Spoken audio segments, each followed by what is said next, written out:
And now we are live. It is time for our tournament for the WCW nWo Thunder.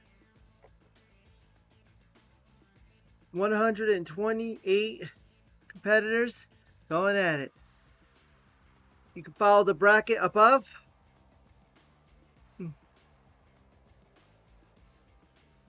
Follow the bracket. You can see the challenge link up at the top. Basically, I lay off the rules of what you got right now, so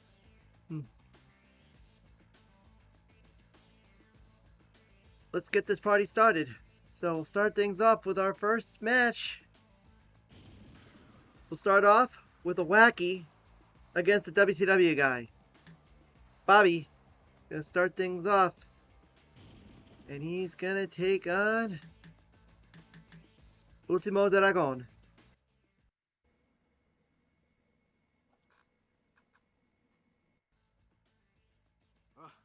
I am Ultimo Dragon. 今からゲームやる人よく聞きな。あんたゲームで勝ちたいか。よし、この俺を選んでくれ。絶対に勝つから。 So here we go.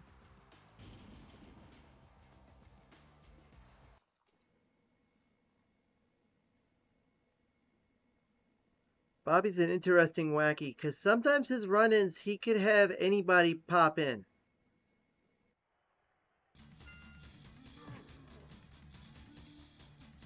It could be a WCW guy, it could be an Inland guy, it could be a wacky, who knows?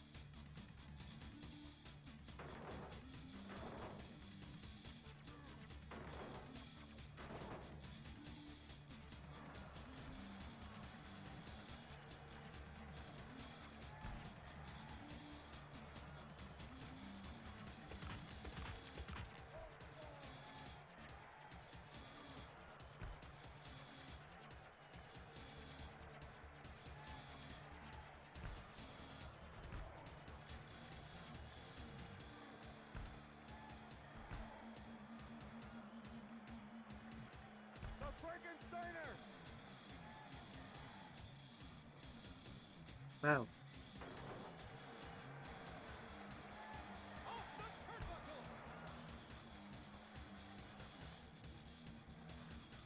Trying to move the text up a little bit. I was trying not to move the window up, and I fixed it now.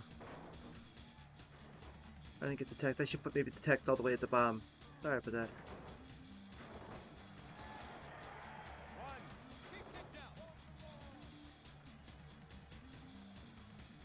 There we go.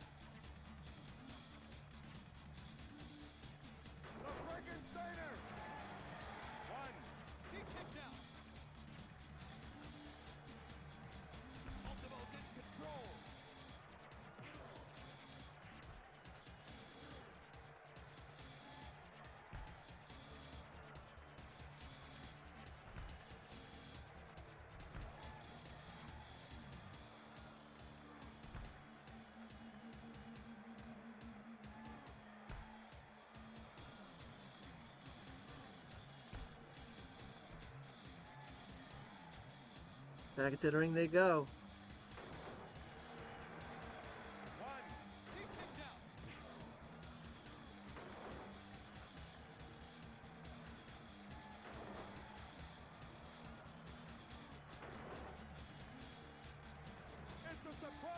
Up we got a run in. Who is it? It's Hoof-Hearted. Bobby's got Hoof-Hearted.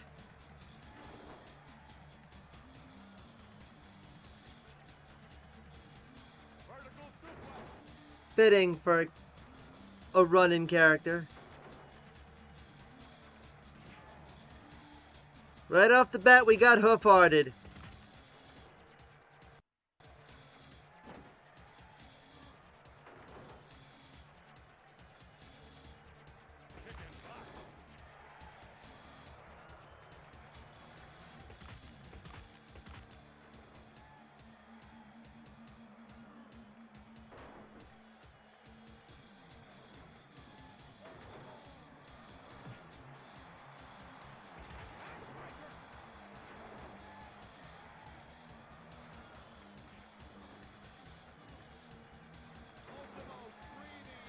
Uh-oh, now Ultimo's in trouble.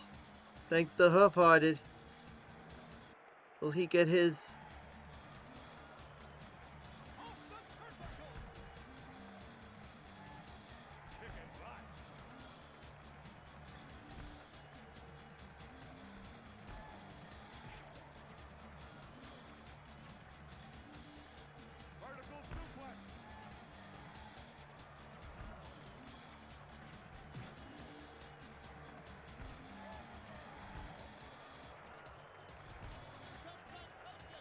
Psychosis! Too late, unfortunately. Bobby wins. Wow.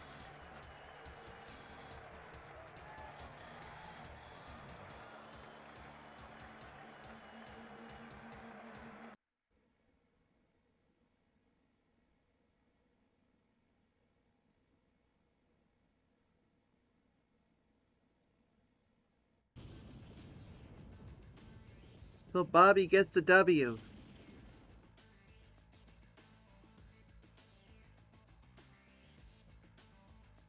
And so, Milwaukee's advancing.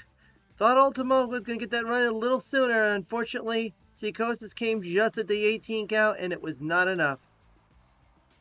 Bobby, with the help of Half-Hearted, advancing. Now we got a wacky infight.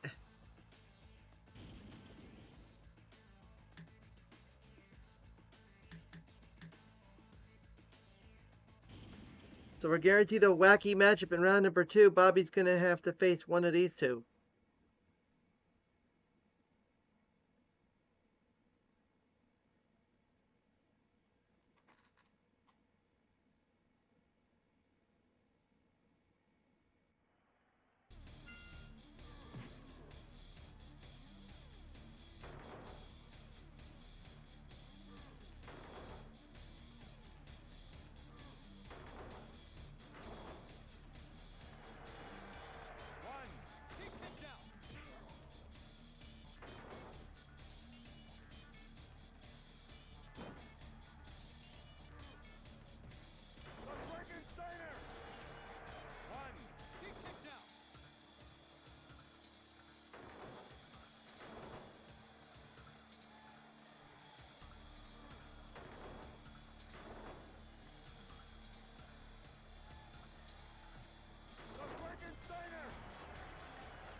Argent Farge trying to mount a comeback.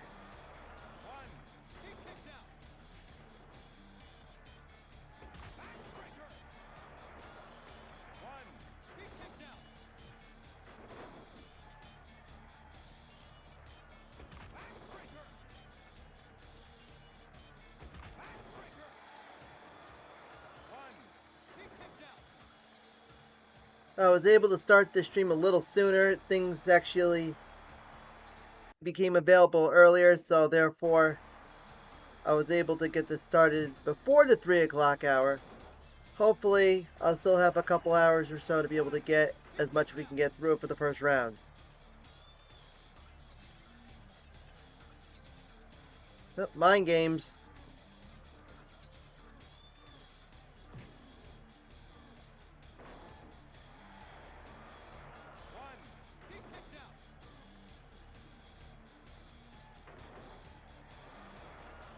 Yeah. One day I'm going to try to see I'm putting the chat window on the side. I don't really know if I should do it here because it might be too much into the camera, into the video, but in the future I'll do that maybe at some point. But I could see that whoever's in the chat, welcome. Spread the word. Get folks to come to check out WrestleSim right here. Let's have this bad boy grow.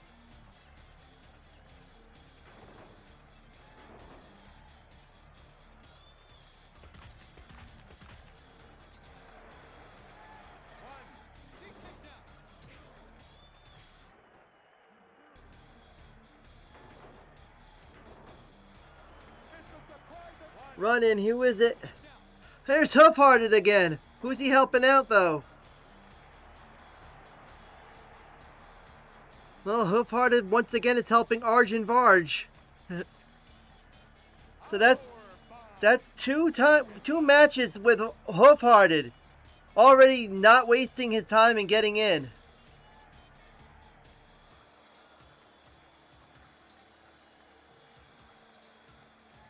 Somebody wants. I guess Hoofheart is the hot free agent for tag team partners.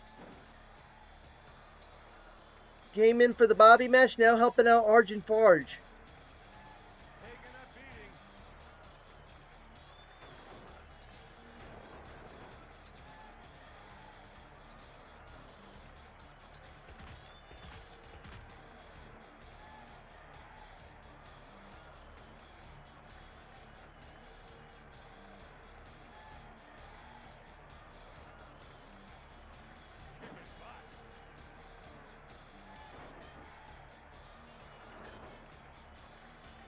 Yes, it is definitely is something you see advertised during Thunder. And Arjun Varj gets it. That's 2 points for Arjun Varj. Because he got a pinfall.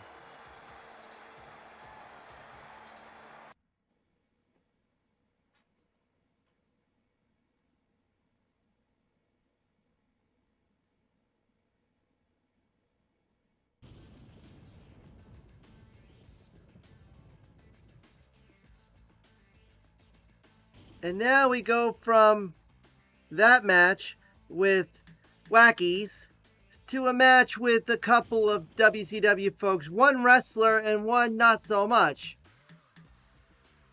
Chavo, who went into the semifinals in the big one that Melly had 2 years ago, and only came up short to the runner-up Mantis, against Doug Dillinger.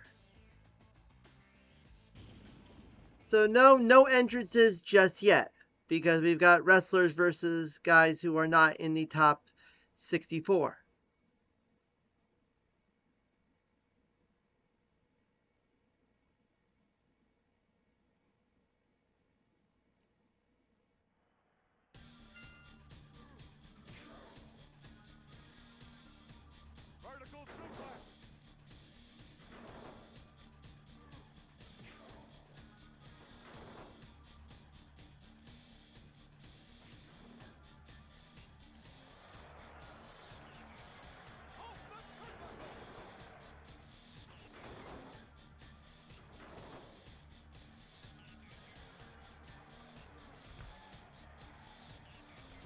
And of course the milk weapon at the outside the ring.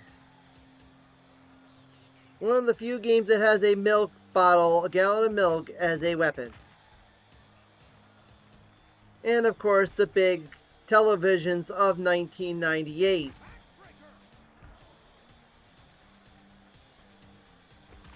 Looked like a TV I had 25 years ago.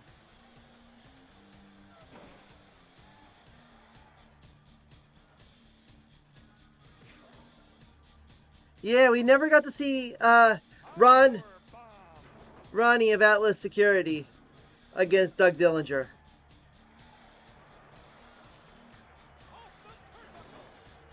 Like Ronnie never got that's something that would be great for like one of the Legends of Wrestling games, like to put Ron from Atlas Security and Doug Dillinger. That would be something that would be clever.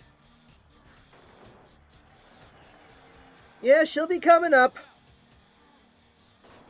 Spice will be coming up soon enough.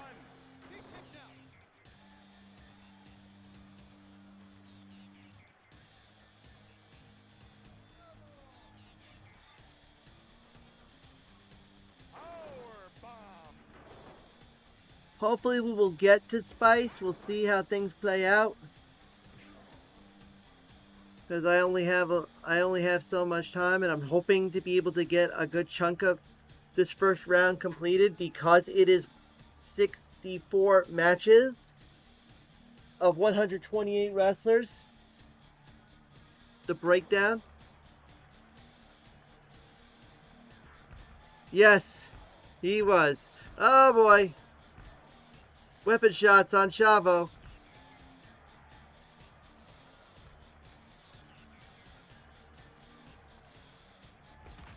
I will be doing tournaments for the world title, US title, TV title, and tag team titles. I'm not going to be able to do a cruiserweight one because for some reason the height and weights that they wrote down for the wrestlers here in the game are so weird.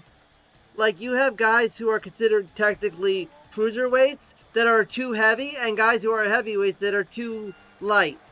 And Dillinger gets the win. So Chavo gets to the semifinals in one, can't even get out of round one here. That's a shocker.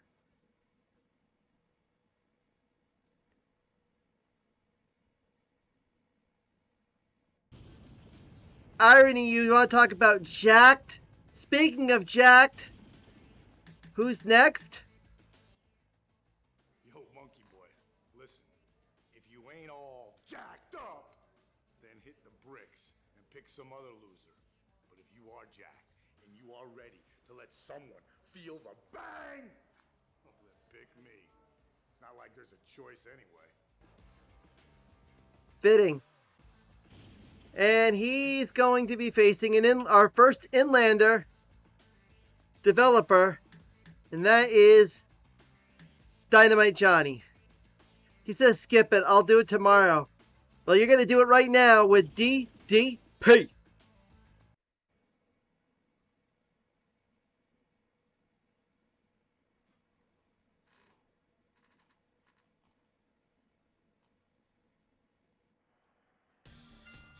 And yes, this is the Halloween Havoc stage. Now, one of the things you'll notice is that in the game, as is, there were no Slim Jim logos. I put those there. I put those textures in instead of the WCW logos via the texture replacement.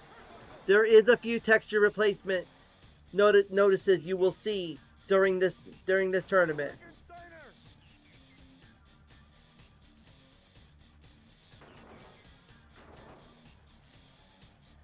Dynamite Johnny with a baseball cap, and it looks like, is that an outsider shirt that he's wearing? Can't really tell. Font looks like it's Outsiders.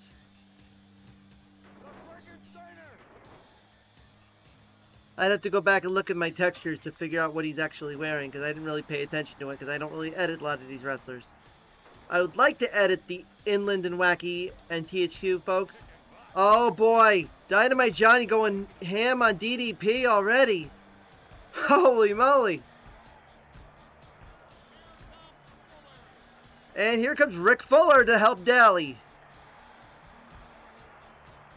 I know who Rick Fuller is. He was mostly from the Massachusetts area, the New England area. I actually met him at a show in Connecticut back in 07. He even did a stint in New Japan for a little while, teaming with Giant Bernard. And that's going to help DDP because Dynamite Johnny's getting destroyed by Big Rick Fuller. Talk about survival. DDP needed that. Dynamite Johnny had the game won, and then here comes Rick Fuller, and that was it. So DDP is advancing on to another round. Thought we were going to see Rick Fuller, thought we were going to see Dynamite Johnny pull out the upset. Didn't happen. Now, we go into our first regular 64 guys of Thunder match. First,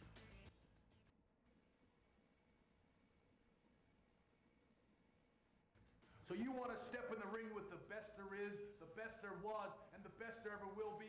Step in the ring with the greatest technical wrestler in the history of the WCW.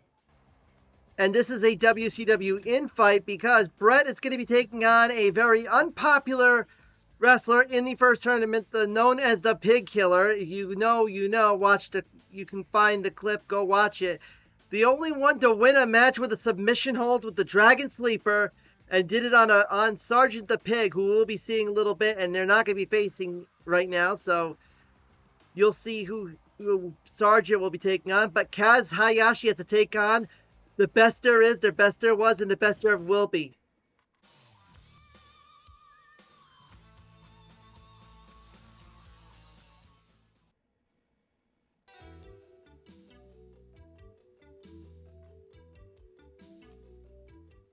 Yeah, he just started was just on WCW like a few months before the game was finished created. It was like he started in like the summer of '98 on Nitro on WCW TV, and Rick Fuller as well was like on a couple shows here or there, and he wasn't really he was all over the place on Saturday night and stuff like that. Yes, this is also another textured reskin. This is the old Thunder Arena, but I retextured it. I changed the ring and the entrance to make it look like WCW Saturday Night. I used the entrance textures from Mayhem and the screen and the, the logos from Mayhem on the PlayStation, and the ring is from Nitro, the WCW arena ring, which was just the bullseye WCW logo, which is what Saturday Night had at the time. So this is not in the game. This was a custom edit. I'm trying to figure out a way to try to see if I can put the Nitro arena in this game. The problem is the only other arena here is the quote-unquote Turbo arena, which has no crowd or anything, and it's just, the fast-moving arena. There's not really any spots to put a Nitro arena unless we could find a way. Somebody hopefully out there knows how to hack and knows how to hack this game, and maybe could find a way to change that last arena from the Turbo arena to something that could be able to be a Nitro arena. Maybe even be able to port the Nitro arenas from the PlayStation version into this game. And we got a run, and that is AC Jazz, I believe.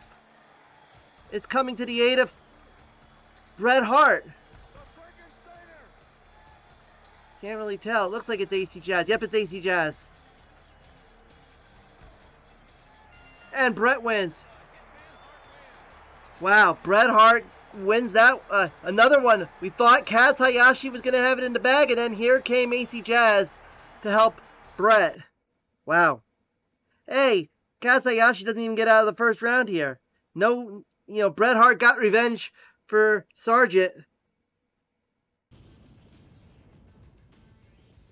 Who would have thunk it? Speaking of Nitro Girls, the next match is going to have a Nitro Girl. Our first Nitro Girl having a match. And no, it's not going to be Spice, but it's going to be Whisper, a.k.a. Rebecca Hickenbottom, the wife of Shawn Michaels, against Johnny Grunge, one half of Public Enemy. La-di-da-di, there's a WCW Thunder party, and here you go with Johnny Grunge.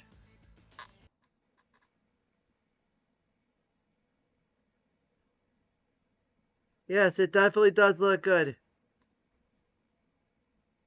So let's see who's going to get to advance on. Now, sometimes you might see some pauses in the loading and stuff, especially for the rants and stuff, because I never really played the rants, so sometimes it needs to catch itself up.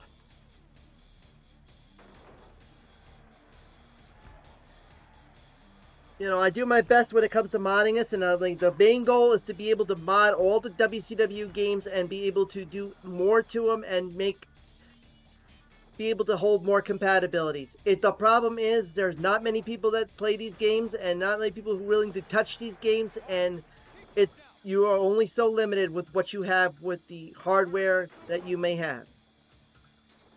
If there's a way to figure out how to replace models, so if I want to take, let's say, I hate to say it, Arj and Varj or, Ant or Mantis or any of them out and want to replace them with, or Reveal, and want to replace them with something that's more suitable to a WCW wrestler, like maybe copy-paste a Johnny Grunge or copy-paste a Kaz Hayashi model to another wrestler, to one of those, and make it into, let's say, El Dandy or Brad Armstrong or Barry Horowitz or any of them, or Hugh Morris or Hacksaw Jim Duggan or any of them, have that ability to do so.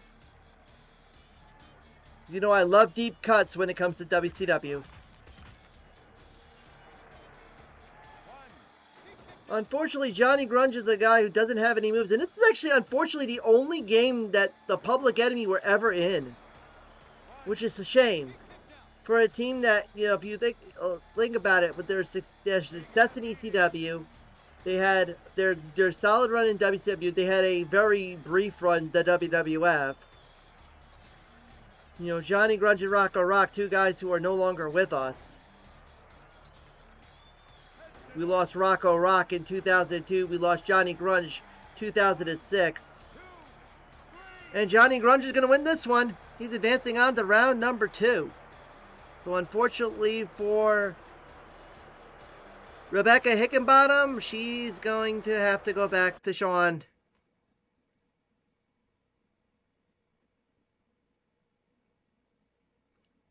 So we got one part of the brackets done. We going into... No, not really. We're down to like the bottom of this first part of the brackets, I guess you would say. Not like the quadrants, I should say. And it's going to be a match with... Pick me, pick somebody else, do whatever you want. Leave me alone. Quote the Raven, nevermore. Raven is going to be involved in it's going to be a Ravens Flock invite as he's going to take on Sick Boy.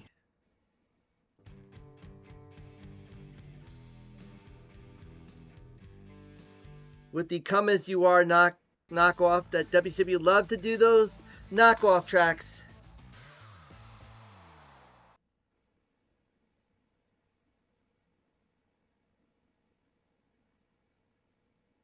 Especially with Jimmy Hart, when he was doing a lot of the music, he would always tend to do something that would be a knockoff.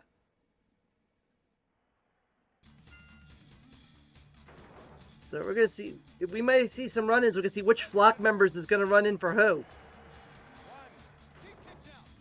Which might put them in good position, because who knows, if these two run in for the other, maybe more of the same.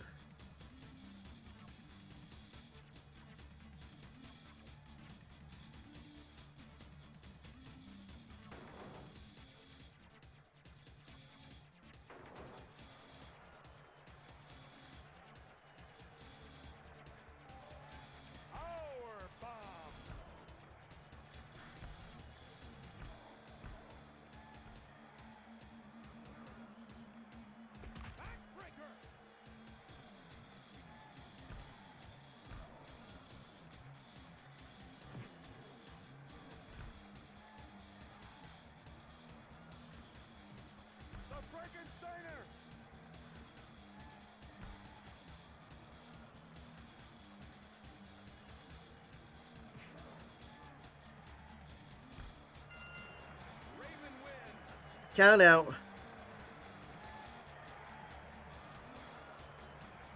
The man behind the Flock advances on, not you, Sick Boy. You are not superior to the head of the Flock. After a couple of fairly normal matches that we just had, for the most part, you know, WCW guys and gals, we go to something back to the wacky end of things. Sailor, I don't know what happened. I don't know why all of a sudden I have this little slash through all the faces on the bottom of the screen. I gotta figure out what happened there. That texture is like that. But Sailor's gonna have to face, I believe this is our first member of the nWo. We have no nWo members until now. One of my favorite rants in the game. You selected Scott Hall? Big trouble for you. I'm gonna rough you up, you little punk. I'm gonna rub your face in the mat, and when it's time, boom. Now, I know sometimes the rants can be a little bit more on the threatening side, because sometimes I think a lot of them believe if you're picking them as your opponent, so they're taunting you knowing that you're going to wrestle them. So it's kind of a two-way street on it. You're picking them to face, or you're picking them to represent.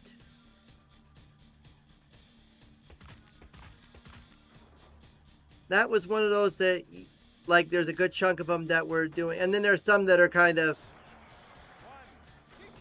can go either way. Like Ravens was one of those pick me, pick someone else, do what you want.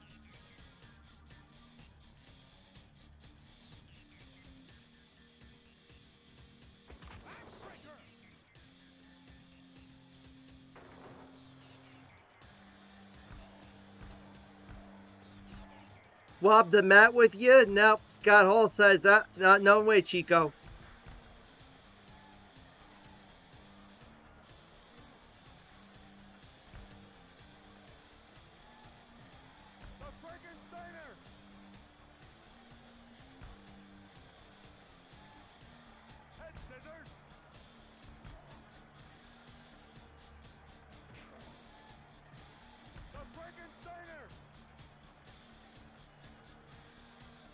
Yep. Oh, Sailor brings the suitcase into the ring. He unfortunately didn't be able to use it.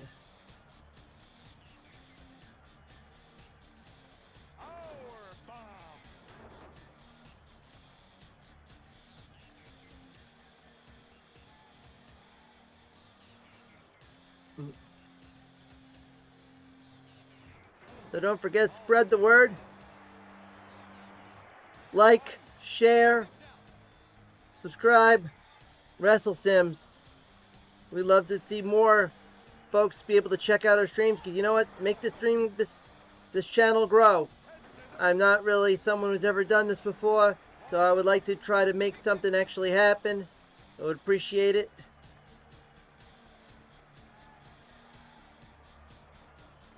Yes, definitely. Yeah, I don't really watch it, but I know exactly what you mean. Bad movies are always bad movies.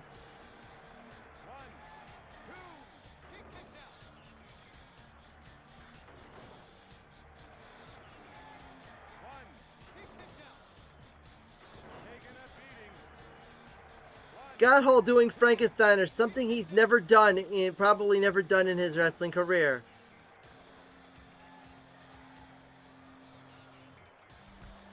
Will we see a run-in? Will Sailor do something to save himself from Scott Hall? To try to shift this momentum.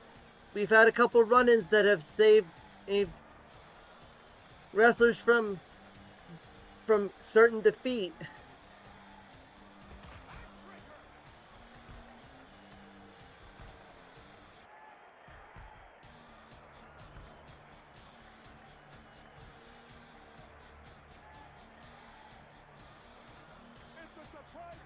Here we go, run in. Starfish, hey, fitting. Sailor and a starfish, the sea stars.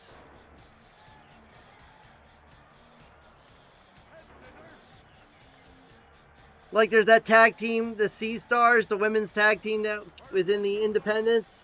Now we've literally got the Sea Stars. We've got the Starfish, and we've got the Sailor.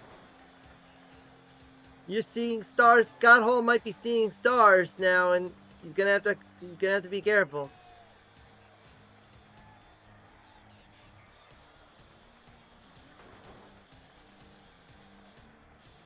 Yikes.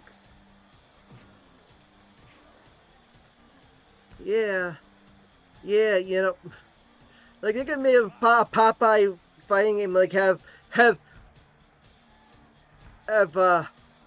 Bluto, was it Bluto and Wimpy, like Wimpy's the referee.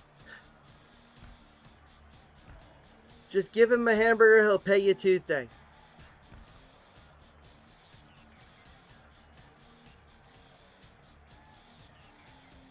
$30. Who's gonna survive? Up, Scott Hall's gonna have a chance.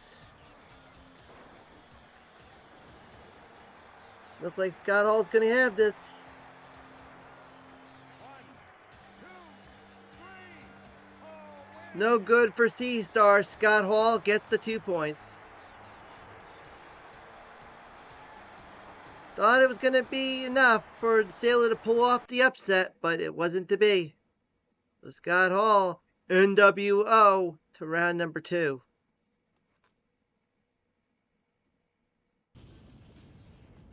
Next up, we have a developer our first of our THQ developers, Jim Keeley, the Canadian, against a guy that for some reason Inland cannot get his spelling correctly in more ways than one. Larry Zbyszko. Now I did fix a couple of others with a couple of screens in this game because the spelling was so bad that I was like, I needed to edit it. You'll see them when we get to them, hopefully. Especially if they do the versus screens. Zbyszko is definitely one of them. Because it was very, very like ZIBY, yeah, it would look very, very ridiculous.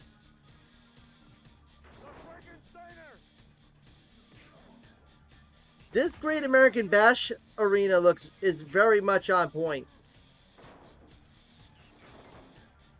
Like, that's a tough one. Yeah, I know there's Ashley Vox and Delmy Exo. I remember Ashley. I saw her at a show in Connecticut a few years ago. Not a few years ago. Last year, like last November, I saw her at a show. Delmy, I don't know if Delmy's still working, but I know Ashley Vox I have seen work. She usually gets still booked in the New England area. I'll have to look it up, see if Delmy retired or if she's still wrestling or whatnot. I don't know if I can.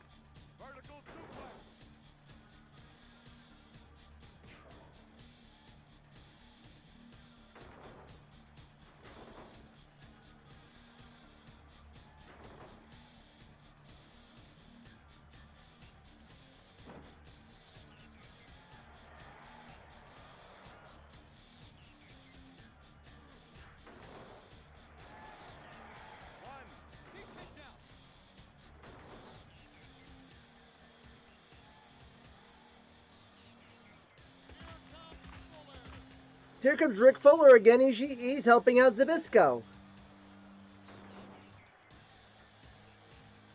No, Delmy Exo just worked actually a couple weeks ago at a show in Canada.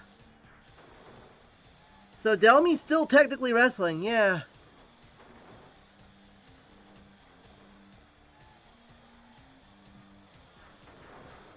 So now Rick Fuller has a chance to be teaming with either DDP or Larry Zbyszko.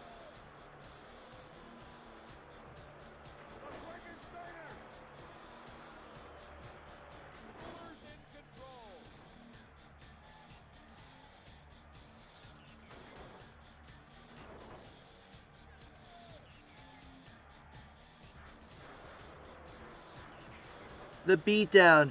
That's like a common finisher in the Nitro PC and 64 games. For some reason, like how many wrestlers had the beatdown? And it was Harlem Heat's finisher in the Nitro PSX version. I am planning on doing a Nitro PlayStation tournament. The thing is, I have to figure out how there are certain levels that's one of those that does have the. If you have wackies will end up having the wacky arenas for specific ones. Like if you have one of the Halloween characters or the Christmas characters or Buzz, you'll get those arenas. I'm testing it out. I'm trying to figure out if I can find a way to edit those arenas to make them more like the WCW arenas, even if it's something just like the template's the same and just change the logos to make every pay-per-view and every Clash of the Champions and all that at the time.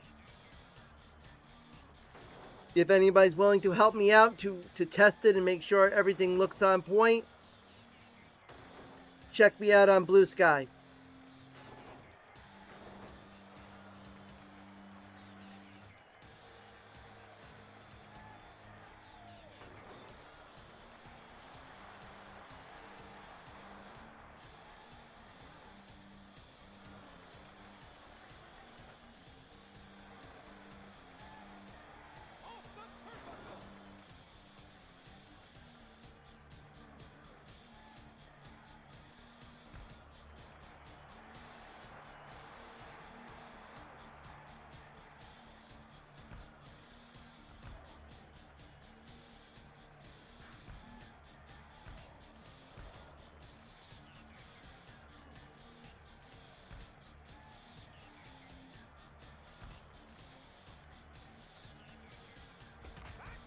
They're getting close to the timer.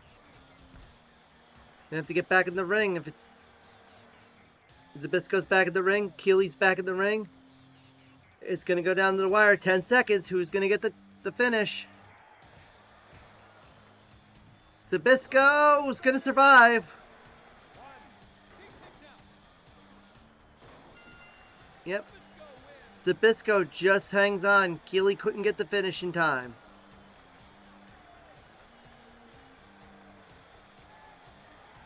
Zabisco advances on to round number 2.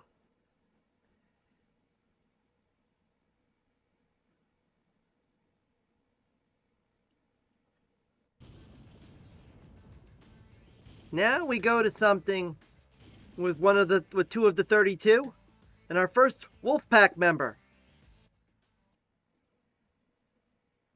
Loading. This is the Stinger, and I'm in the mood for handing out more than just one Stinger death drop. And Stinger will be facing Kimberly.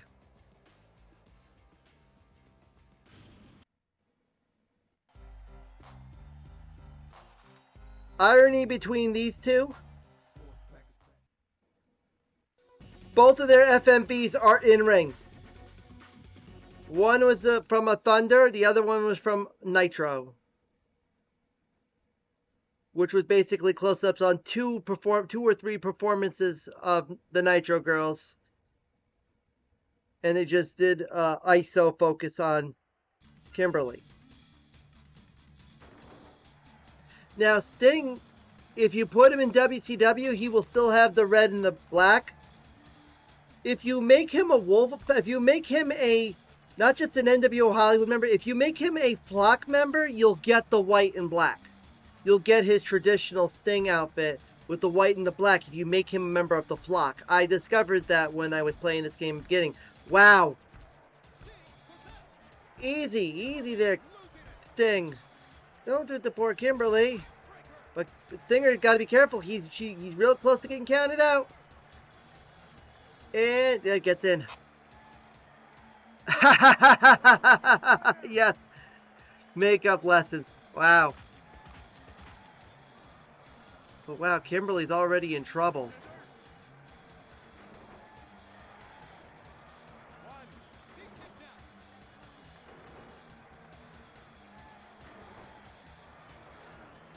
Nope.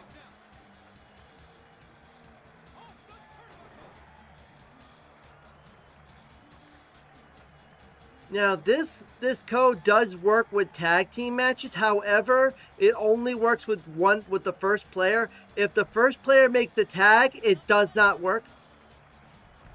It's Piper. Piper's helping out Kimberly. Kimberly's got help from Roddy Piper.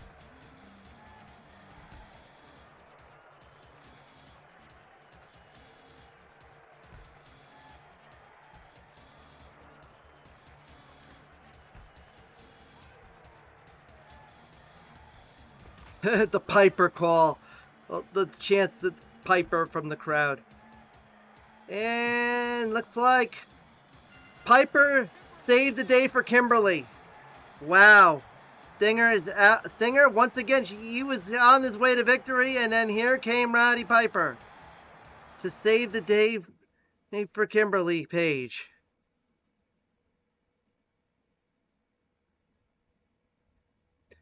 Who would have thought that would happen?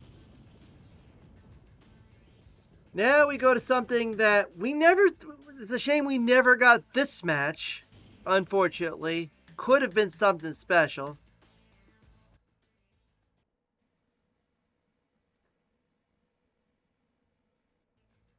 What are you looking at?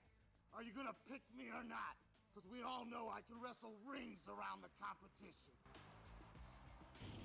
And he will take Saturn will take on Double A.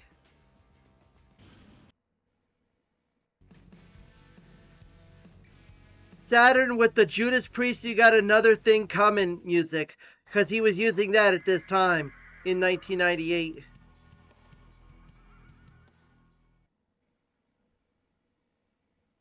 And that Arn Anderson picture on the right, that was from because they did a lot of WCW had a lot of the Thunder promos where they would promote the different TBS programs, and sometimes they'd have certain wrestlers just do a promotional for whatever TBS program, like whatever movie or TV show that's going on. And there was several of them that were made, and I guarantee you, Arn was one of them.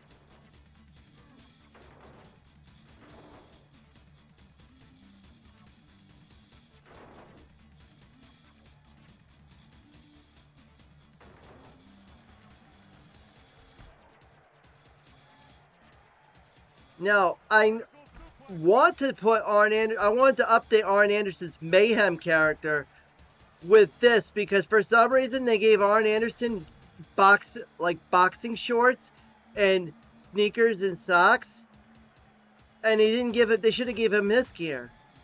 I tried to mod it with Mayhem, and it doesn't really look good. Trying to figure out what textures would fit the trunks and his knee pads and his boots and his wrist guards. Yeah, yeah, yeah. Things that won't age well, let's just say, with Piper. Painting his face. WrestleMania 6. There's the spine buster. Too bad it's not his finisher. It was just a move he can do in one of his specialty moves. I believe his finisher in this game is the DDT. I believe he's one of those that get the even flow. Rey Mysterio Jr. coming out to help Saturn.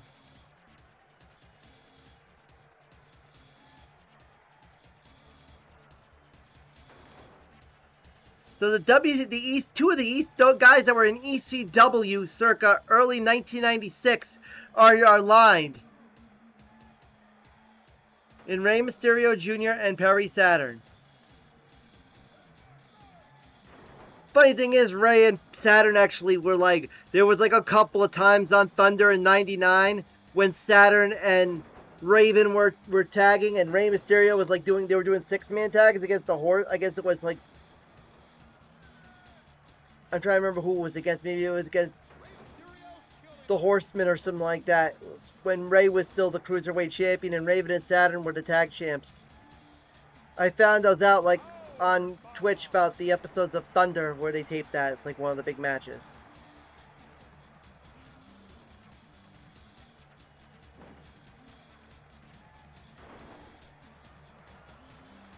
But now Double A is in trouble.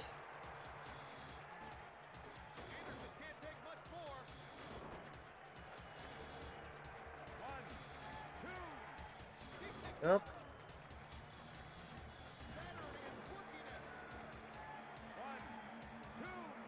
Saturn is working it. We haven't any finishers yet either, so that's kind of interesting. We haven't anybody hit a finisher, submission, or one of their big finishing moves. It can happen, but it hasn't happened yet. But Saturn's going to get this one. And unfortunately, Double A out of here in round 1.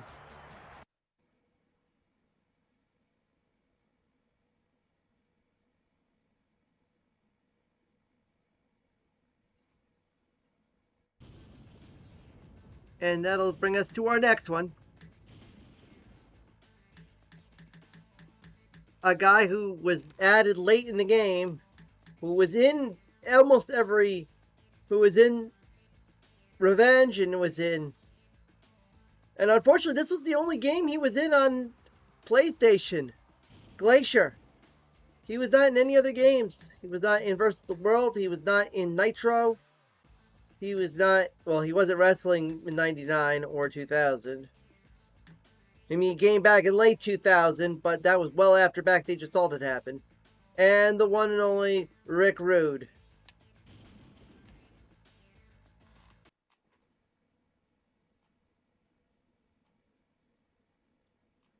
That is one thing I am going to try to do. Mysterio in the Flock. The thing was, this was after Saturn got kicked out of the Flock, so he was in WCW. But if you can make him in the Flock and give him his hair back. I think if you make Rey flock member, he'll have the yellow. Yep. Yep. Yep. Arn Anderson as well, because Arn Anderson, the whole thing with Bobby Eaton at Worlds Collide with Terry Funk and Sabu. But yeah, if you make Rey Mysterio a flock member, you'll give him the yellow outfit, which was his main outfit in Nitro.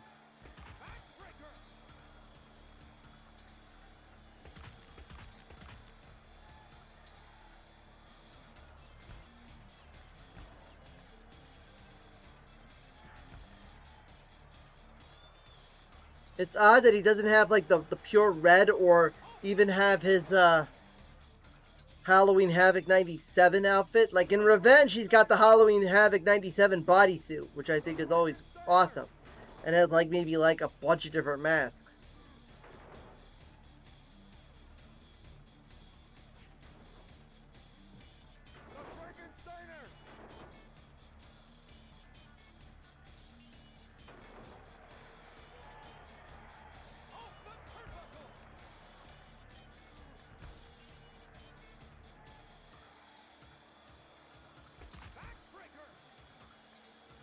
I'm hoping that this is going to record as a VOD. I noticed I didn't have the VOD selection toggled on my Twitch. So hopefully it works this time. And hopefully I can be able to upload any of these to YouTube. And try to hope to get some traction there. I have my YouTube, which I've used for a lot of different Japan games, for King of Colosseum and even Nihon Sumo for PlayStation, the Konami Sumo simulation game from 2000. That is very underrated as a game. The only game with like Yokozuna, Takanohana, Musashimaru, and Akebono before any of them retired. Well, Akebono was going to retire.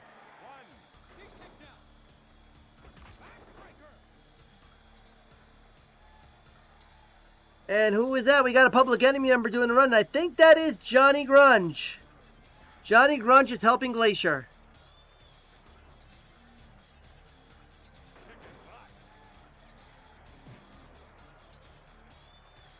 And unfortunately, Grunge did not have any run-ins in his first round match. But yep, he gets a run-in here. And with him advancing into round number 2, who knows? Glacier might help him out in that match. I do notice that there are a lot of times where the Public Enemy don't, even though they're in the game, it's very few and far between to see the Public Enemy help each other out, because of the randomness of the WCW grouping. Scott Hall is coming out to help Rick Rude. Talk about someone else who was advanced from the first round. The bad guy is helping out the sexiest man alive.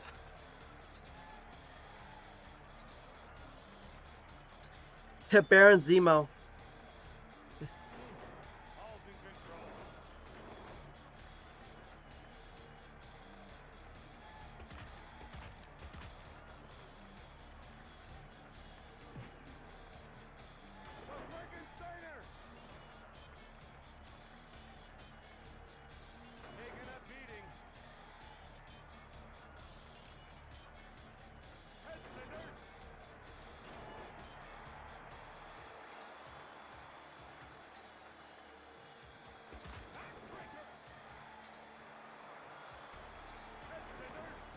Here's your head scissors.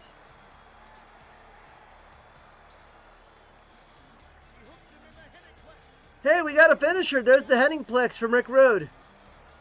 Fitting when he was managing Rick Rude he was managing Henning in WCW. And that's 2 points for Rick Rude and our first finisher move to win a match. I think I'm going to add that if you win a match with a finisher, you get a bonus point for that. Officially, if you win a match with a finisher, that's a bonus point. If you get a straight pinfall, it's 1 point. If you get a pinfall after using your finishing move or submission, you get a bonus point. So that's 3 points for Rick Rude. And now we stick with the nWo Brigade with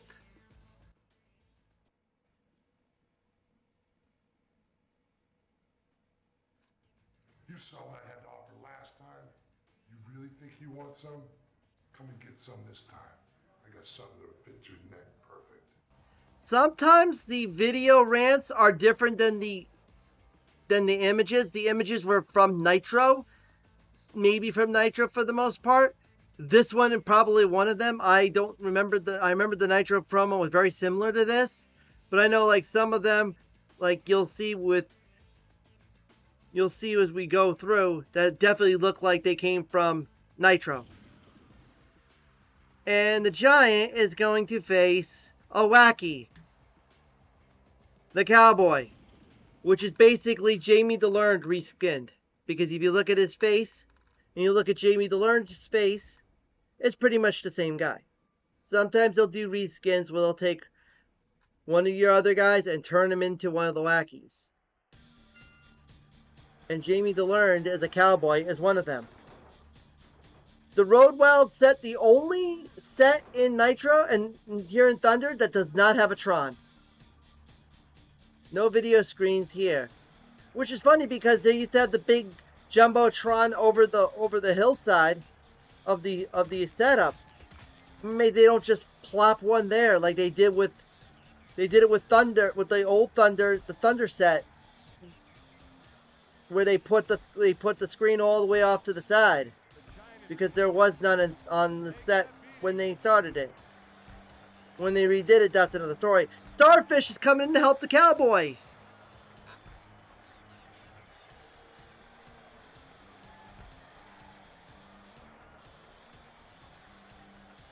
And they get back into the ring. Well, once again, another case of someone on their way to beating the other one down until a run and made the difference here. And Cowboy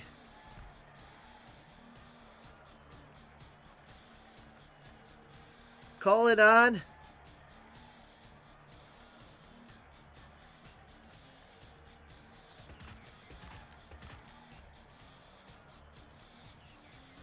Power of the chocolate starfish. Getting close to the count out. And Cowboy gets it. Giant went out in round number 1 of the Grand Thunder Tournament. And he's out of here in round 1 in the World Title Tournament. Guess what? He'll have to try again for the US belt. And that'll bring us to our next one, and it's yet again another WCW guy versus a Wacky. As the other half of Public Enemy, Flyboy Rocco Rock takes on a guy who basically was the one and only, who was all over the first 2 matches of the tournament. The one, the only, the well-beloved, popular, Hoof-Hearted.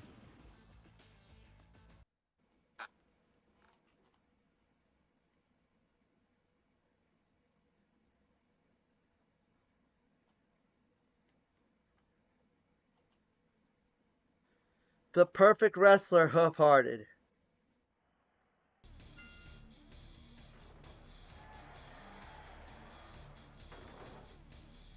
I forgot, when we were talking about Public Enemy, Johnny Grunge was in his first round match of the Grand Thunder Tournament with Dude Man, and they were doing 18 head scissors, I believe, which was the total. We didn't have a head scissors to start, but we had a Frankensteiner.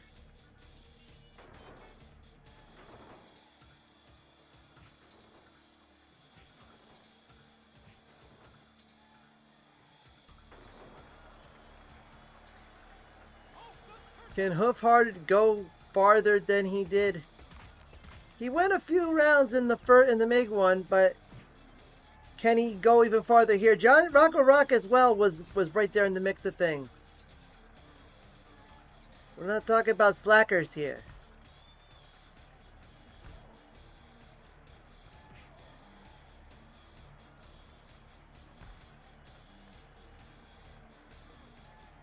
So far, he gets back in the ring.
I don't think we're almost a quarter. I don't know if we're maybe a quarter away or halfway into our bracket first round.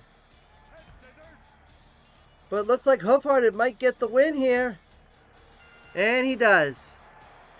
Hoofhearted is advancing on to round number 2. And unfortunately, Rocco Rock is out in round 1. Only one Public Enemy competitor is in the next round. And the next round for Hoofhearted, you know, he's got to face Cowboy. Yeah, who didn't think that was something I don't think anyone would willing to see get drawn up on paper? Hoofhearted versus Cowboy. As now we're going to have a wacky Claude Rains against a THQ developer John Ardell.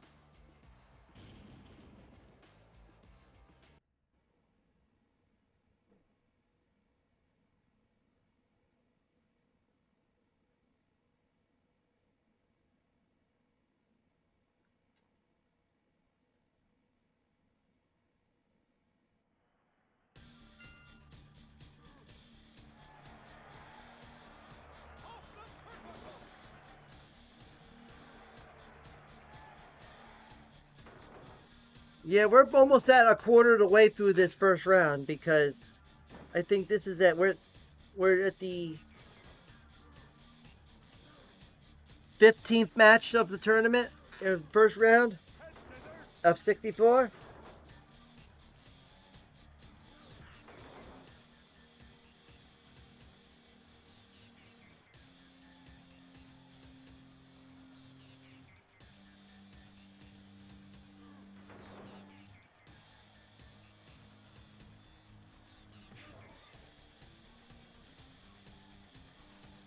Okay. Spread the word if you can, you know, see if we can get some folks to come up here to the chat. Come check out the stream, grow the stream. Every little bit will be appreciated. I'll catch you back.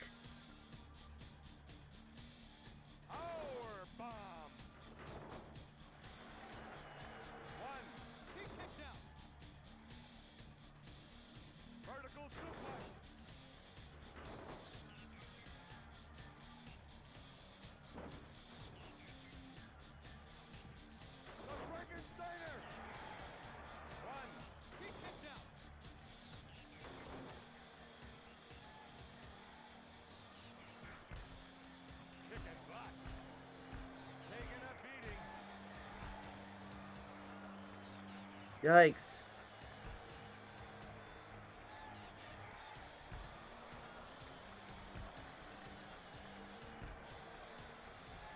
Jim Keeley's coming in to help John Ardell.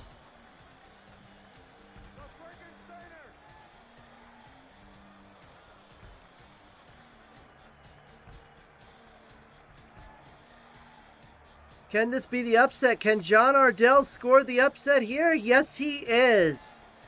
Wow. John Ardell advancing out of round 1. Claude Rains, who went a couple of rounds in the big one, is out of here in round number 1.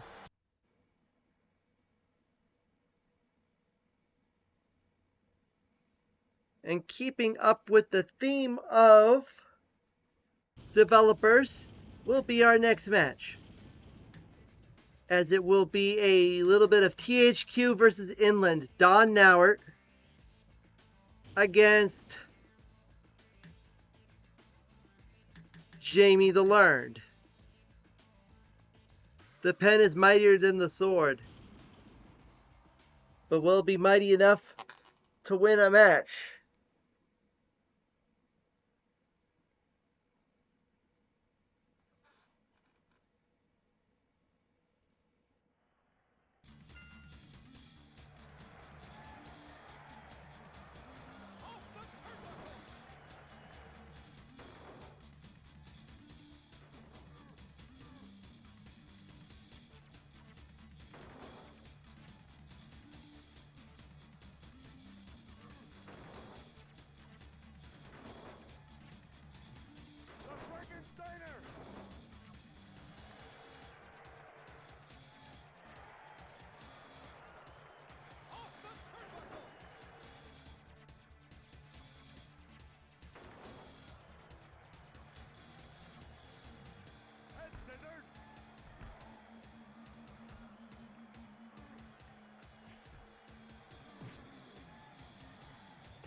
Oh, getting close to the... Nope, they're both back in the ring.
I didn't realize my mic was off. This was muted this whole time, but we've got Lodi, who was very prominent in the tournament, even though he didn't get past his first round match, but he was big part of the final match in helping out Stevie Ray defeat Mantis against Sargent. Yeah, Gorilla and Astronaut being tag team partners. Well, they're not tag team partners yet. We'll see what happens if Astronaut gets Gorilla as a run-in.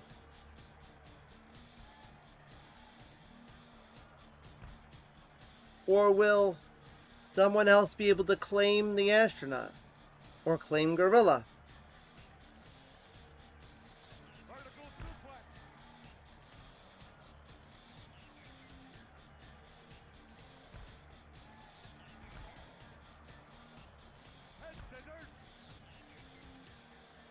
Up, Sargent's got the bat. Is that the bat or a pipe? I can't really see what that was. But Lodi's got the little small briefcase.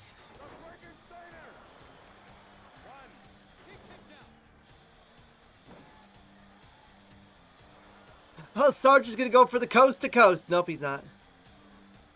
I thought Sarge was gonna do a drop kick across the ring.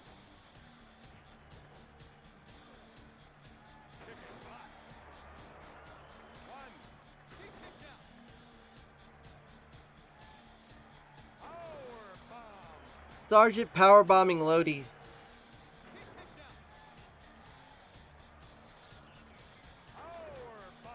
You would never think you'd see a pig basically throwing a 200 plus pound man around.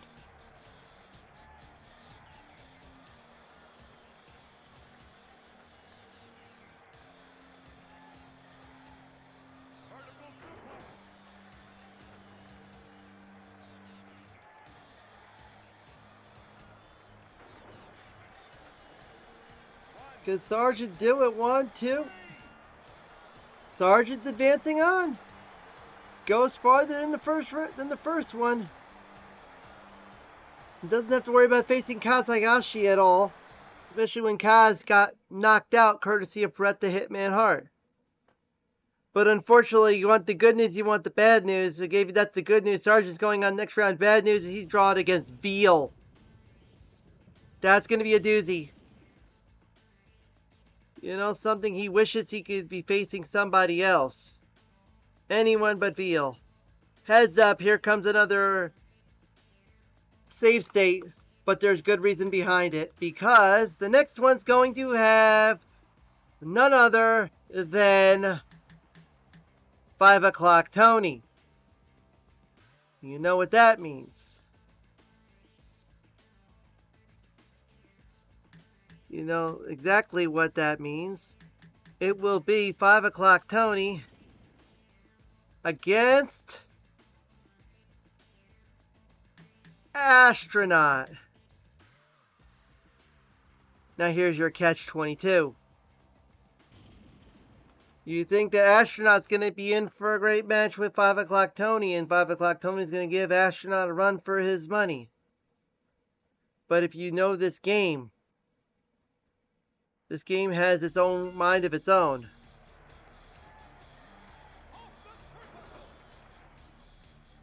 And it's like that. Game freezes. And that's why I do that. So Astronaut gets the bye into the next round. Because the broken character is 5 o'clock Tony. The funny thing is, he's okay in WCW Nitro when he's Tony the Rod. And there is a way to play as him. You have to play as him in this game. If you do have to play in this game, his only moves are Irish Whip, Test of Strength, and throw your opponent out the ring. And if you use weapons, you gotta beat your opponent with a weapon and get a count out or get a time limit win. Other than that, you can't do nothing. You can play as him in the tag team, but you have to make him your number 2, and he has to stay on the apron, and you don't tag him in, or you'll mess it all up. So basically, you're in a handicap match. You put yourself in a handicap match. So Astronaut goes on to round number 2, and that'll move us right into our next match. The next match will feature the runner-up of the big super tournament of Thunder, the one and only Mantis, against a developer who was the semi-finalist, but ran into Stevie Ray, who won the whole thing. That is Uncle Monkey, with one of the greatest phrases here: when I do, I go off. So good that I use it now as a profile pic on my Blue Sky.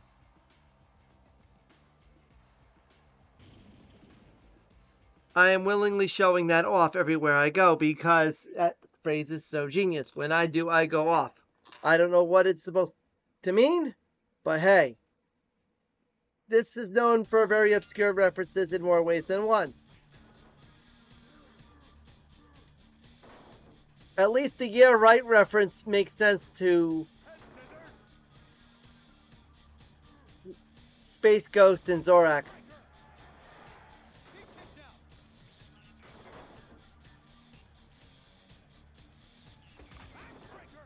So one of the final 4 from that tournament is going to go out in round number 1 for the World Heavyweight title.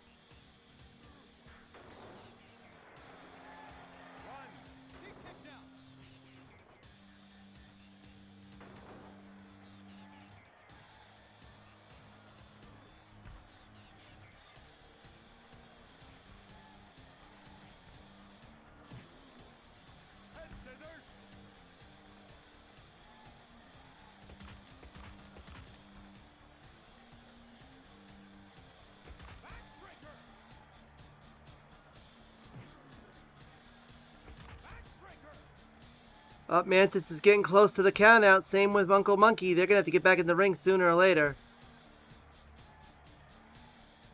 And they do.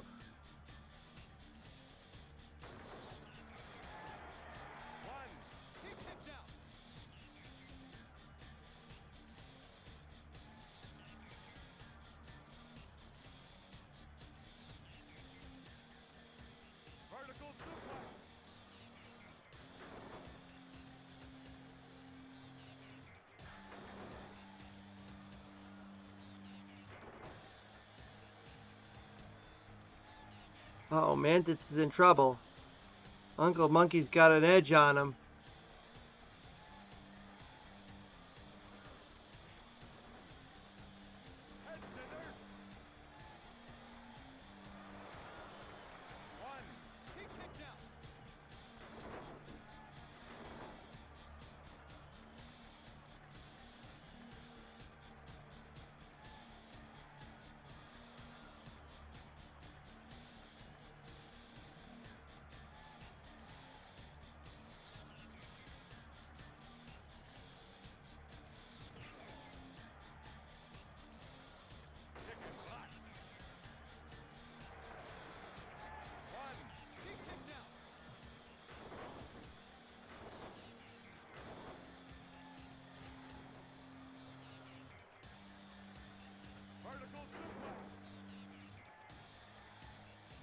Can Mantis come back?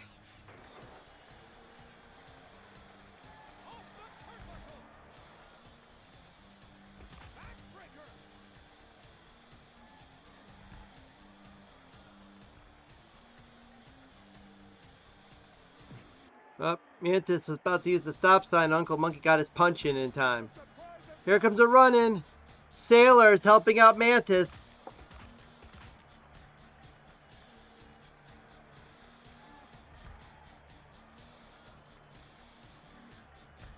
Can that be the benefactor to have the Sailor swab the mat with Uncle Monkey to help Mantis win us?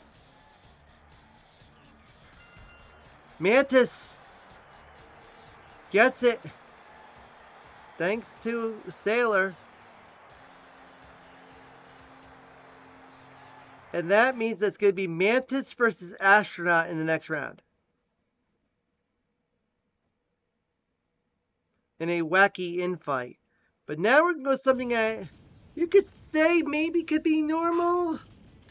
But at least it's two guys that are in this tier of WCW talent, and that is Rey Mysterio Jr. against Scotty Riggs. Now it's kind of funny. Rey Mysterio Jr. is considered obviously a cruiserweight, but Scotty Riggs is 224 pounds, and usually I believe the cruiserweight weight limit in WCW was like 230, I think, 225, 230.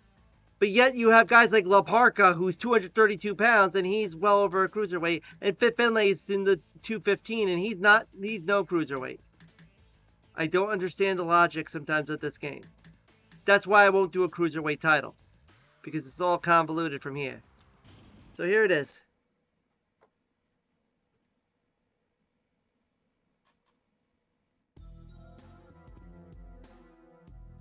This is a weird period because I believe Ray had the Flying Fury music at the time. He had switched from his other music and he had the rap track. And they didn't even give him that. They gave him something that sounded random. I don't think I've ever heard that in WCW programming. Somebody will have to check with me on that. Maybe I'll have to ask WCW. Maybe I'll ask WCW Worldwide on Blue Sky about that and the backstory of that. Just like with Buff Bagwell's victory music in WCW Backstage Assault that no one's ever heard of.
Up, Rey Mysterio's in trouble. He's up. He's back against the wall. Then we get back in the ring.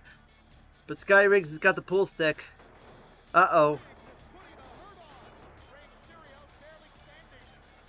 Uh-oh, Ray's in trouble.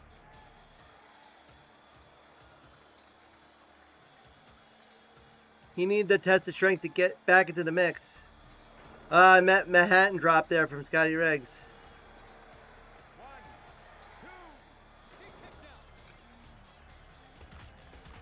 Nope.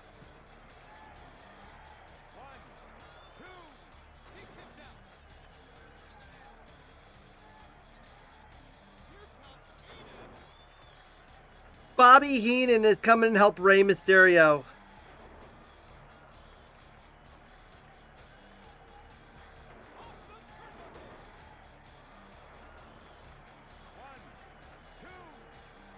And it doesn't matter. Scotty Riggs destroys Rey Mysterio. But Bobby Heenan wasn't doing any favors.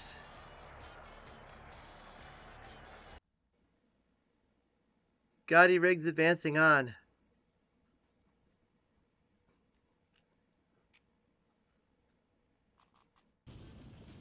Now we go into our next one.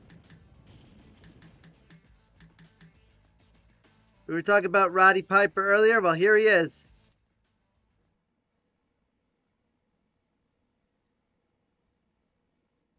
Pick me! What's wrong with you? I heard Nash. Nash said don't pick me. Fine, because I can smash Nash. Pick Hogan? Put him to sleep 3 times. Pick me. You know why? Because everybody's got to pay the piper. He makes reference to Kevin Nash. Well, when we see him later on, you'll know the reference of his rant. And Piper's going to take on Jimmy Hart.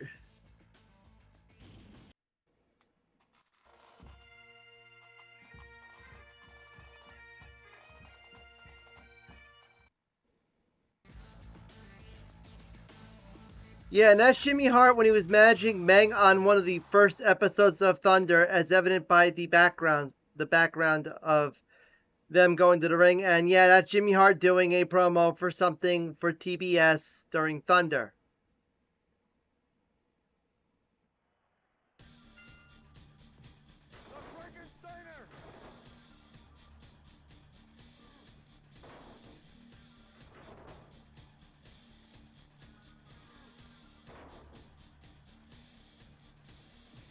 I mean, I think at this time it was when Jimmy Hart was managing the Faces of Fear and managing Hugh Morris.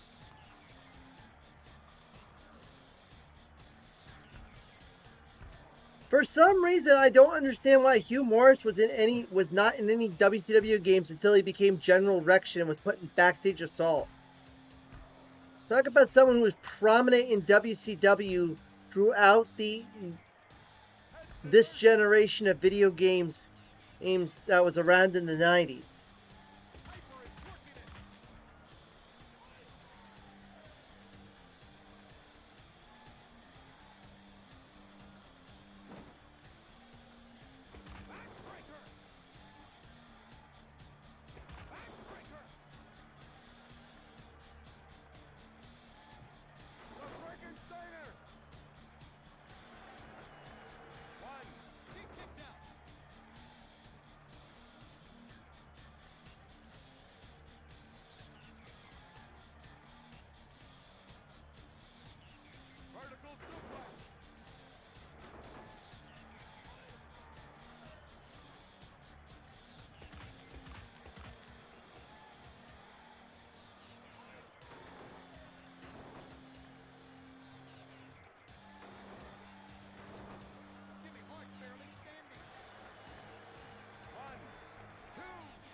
And here comes Fit Finlay.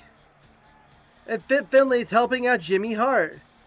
So you got the Scot and the Irishman are fighting with each other. So I guess Fit Finlay is a new member of the First Family.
Nope.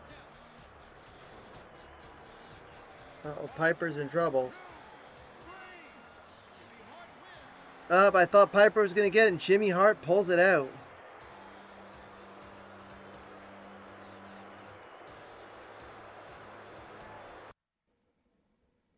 Thanks to Fit Finlay.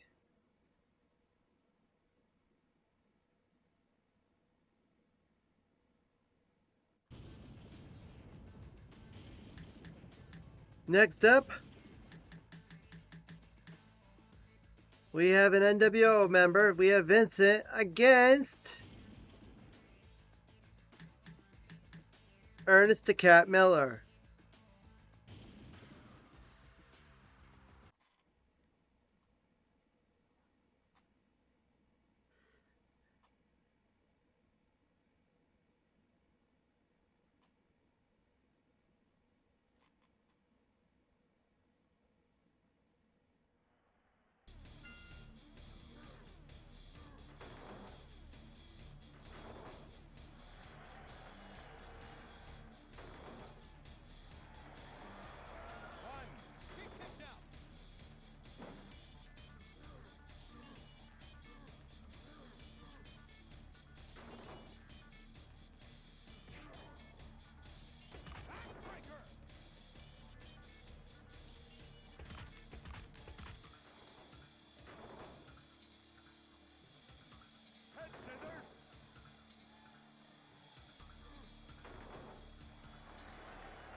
Unfortunately, Brenton is out.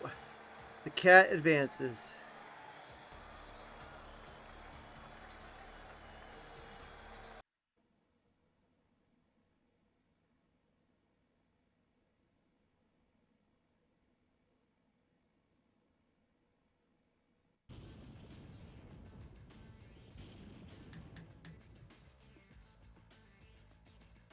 Now go into our next match. Another one of my favorite promos because of how wacky it is, especially if you pay attention to it.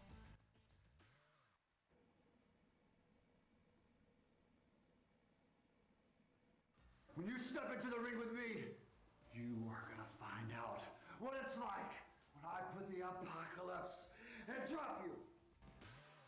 Put the apocalypse. I think that's always Ed Leslie for you. In one of the few games that actually had Ed Leslie. As a matter of fact, the only game in WCW that actually had him in it. He had a couple of appearances as Brutus the Barber Beefcake, but I don't think he had any of them in the WWF games at the time. He did eventually have it when he was in Legends of Wrestling, Showdown Legends of Wrestling, and then SmackDown Here Comes the Pain, but that was it. And he's going to take on a Nitro Girl, Che.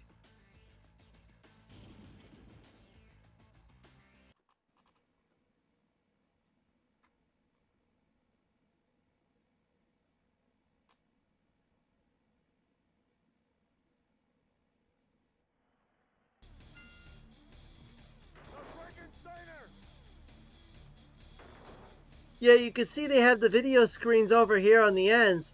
I'm amazed they don't do that with they didn't do that with the Road Wild set, where they should have put a big video screen up in the far top corner to symbolize a jumbotron. They didn't do it. Should have put it like behind the bikers or put it behind the or to like the left of the set or something like that. They didn't do it. I don't understand the logic behind it. Yes, he did. He was the butcher, Brother Brutai. Yes, Kevin Nash's girlfriend, Che. The Korean reference, the eat a little Korean reference that Kevin Nash famously said.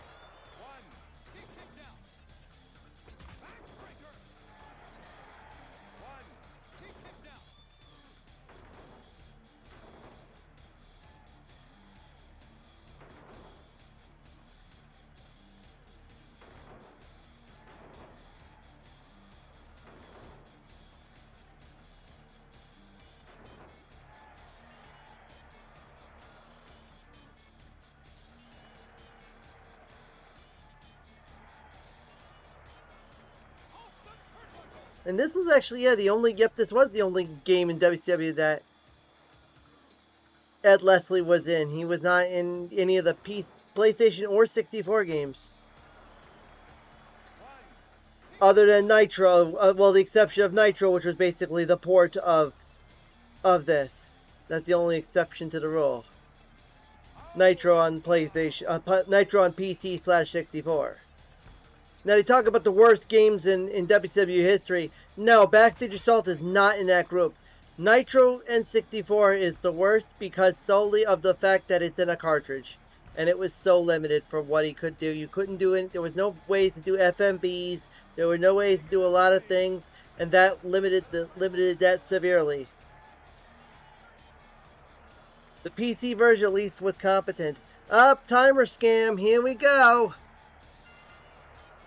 Che wins. No more disciple. Fell victim to the timer scam. As Che does the Rick Steiner barking on the ground. On all fours. They gave her the Rick Steiner taunt. That's fucked up, I should say. Like, why would you do that? Inland. I ask you, why would you do that? Now, we go into our next one, and this is a wacky, and this is a one where it's like, well, one of the creatures is going out in the first round. Adamant against someone who could be on point with getting a tag team partner. He's already made 2 run-ins. That is Starfish. If he can get Cowboy or Sailor to do a run-in, we'll have our first tag team created. Adam has not made any appearances yet. This is the first time we are seeing Adam.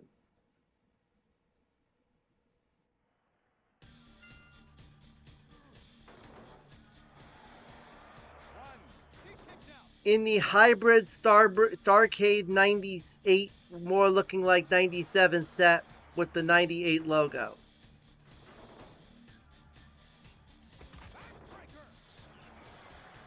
Yeah, it's common. Ring outs are very popular. If you want to see a lot of ring outs, see the same thing in the tournament that Melly did on a couple years ago for WrestleMania weekend. And that was only 3-minute matches. This is 5-minute matches, and you're still always going to have a risk of seeing ring outs.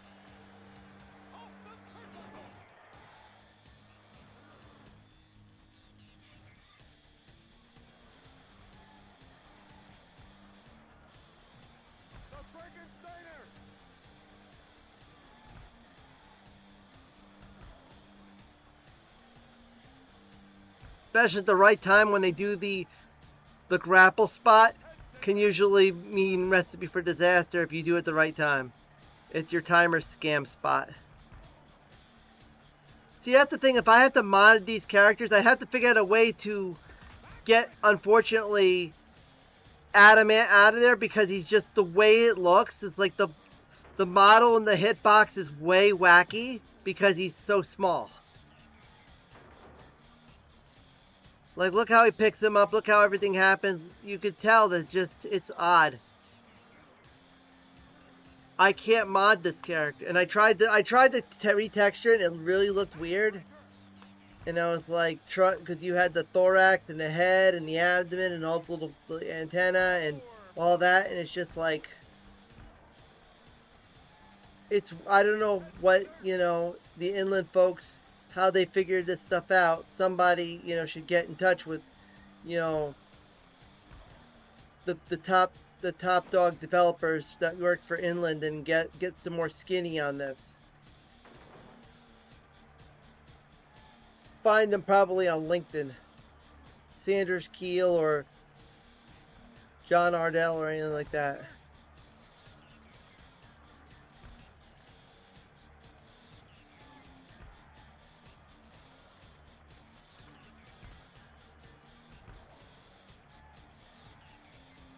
We're not even at halfway through this tournament. We still got a long ways to go. Hopefully we'll make it past the halfway mark. I'm basically watching, seeing things over here to know how much time I have remaining before I have to put an end to this stream for the day. But, I figured I'd get this party started, so I'll let you know when that will come, and I'll let you know where the stopping part's going to be. And then what we have will be uploaded, will be VODed and uploaded to YouTube for anybody to check as they go. We're getting close to the time limit. Adam better get in. He gets in. Good. Almost thought we were going to fall into a timer scam, but we're still going.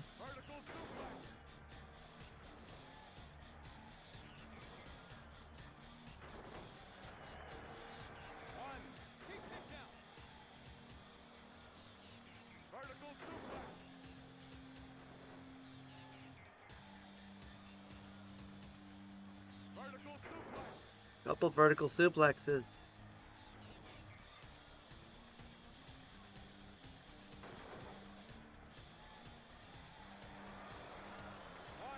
Nope.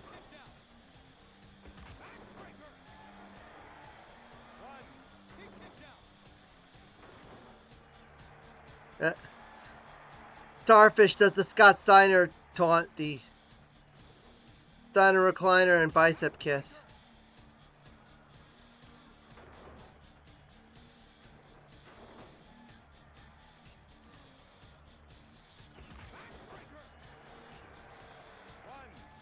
You can see Adam can't even pin him. He's like he buries himself in the mat. That's why this thing is weird. Time winding down.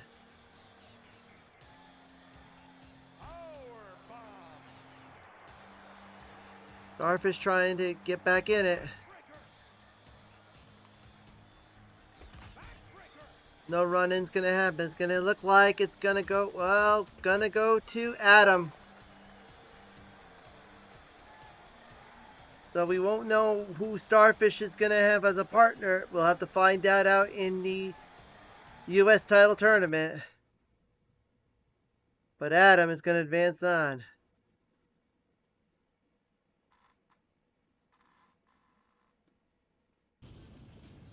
As now we go into a inland developer fight. Benji versus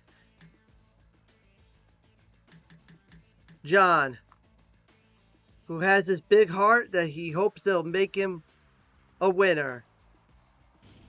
So we got an inland infight. I don't think we have had an inland infight yet, but now we have. We usually had inland versus THQ, but now we've got one for real.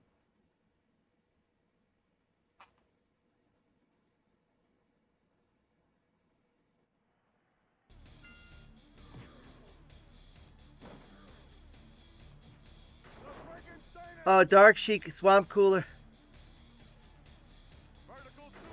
Nice. Making the Swamp Cooler for Dark Sheik. That's dope.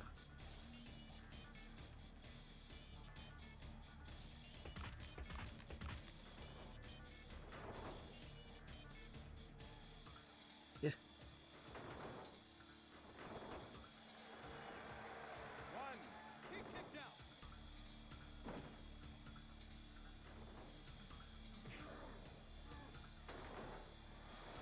Somebody's got to make that character for Fire Pro. Make the Swamp Cooler character for Fire Pro Wrestling World.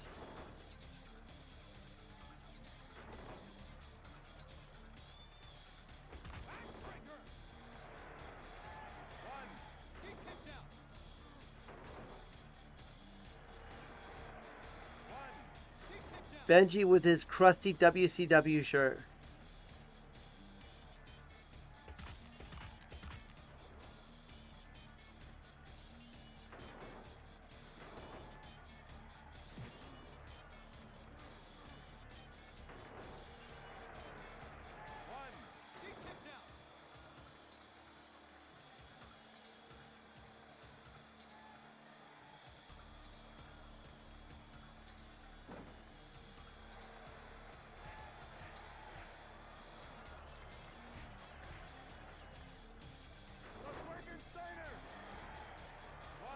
I mean, I'll see. We'll see what happens. I'll let you know.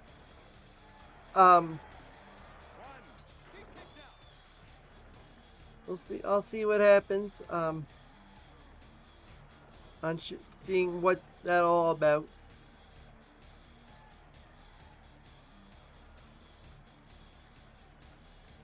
These two pretty much neck and neck now. Be anybody's win here.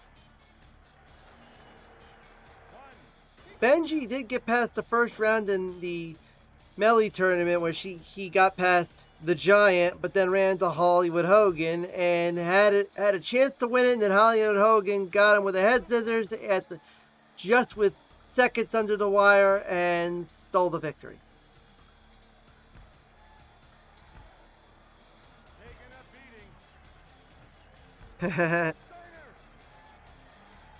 We'll see what happens. I'll let you know. Who is that? Is that Chicken Boy? Can't tell. Yeah, I think that's Chicken Boy coming in to help Benji.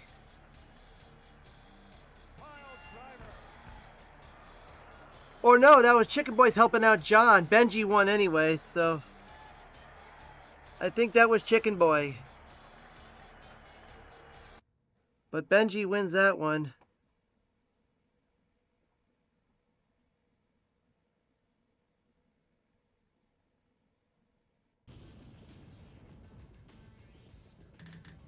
Oops.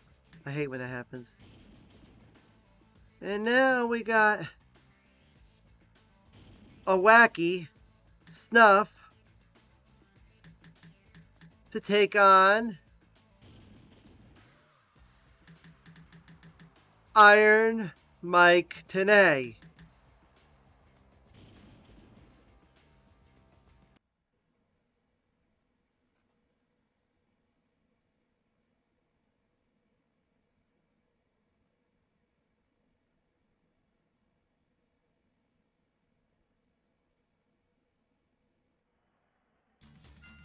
In the Saturday night stage.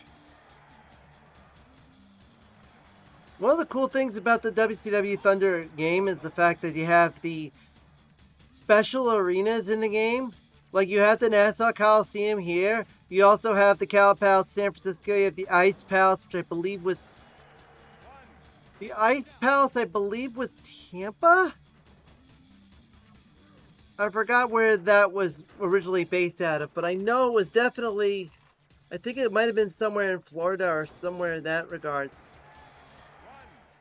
I think there was a fourth arena that was identified with the banners, but I don't remember if it was because there are some that don't have any banners at all, so you don't know which arena is representing what.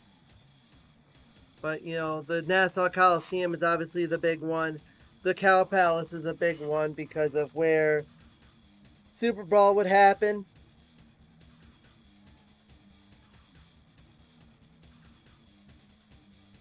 Mike Tenay, who went fairly far in the Thunder tournament a couple years ago,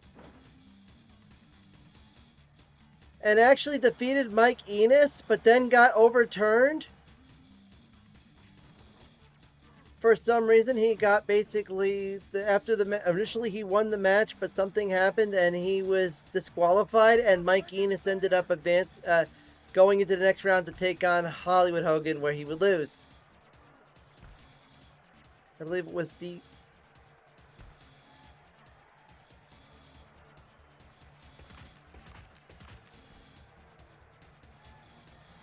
He did win his first round match with a timer scam. That's the other thing I will say. In that tournament, so he went pretty much 3 rounds.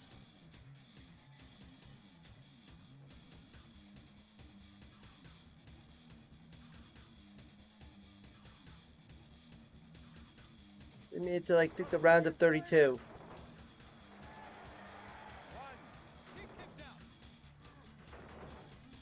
Snuff also went fairly far. He went to the 3rd round as well. He was part of the big dance match with Mantis. The one that had to happen twice because the first one had a draw. Because their health bars were equal. And then the second one went to the end where Starfish did a run in and it was not enough time and Mantis won.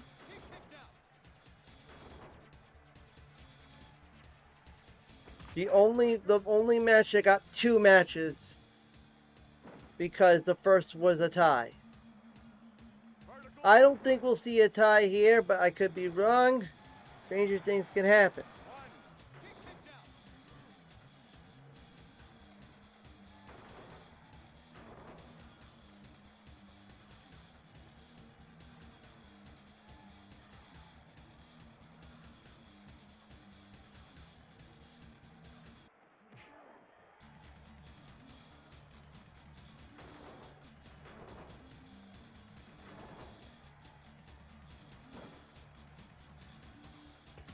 I know there is a way to do a tag team computer versus computer where you can get the other computer to work. And the other problem with the tag team match is that the AI gets to a point where they just start running towards the opposite corner. And when they're going for a tag, they're just start running towards their opponent's corner for no rhyme or reason. They just do it. The only way you can get a tag is you have to get your opponent to their corner and then get up and get the tag. One thing I noticed with playing these games with these unique codes is seeing the flaws in the AI that the developers don't really pay attention to.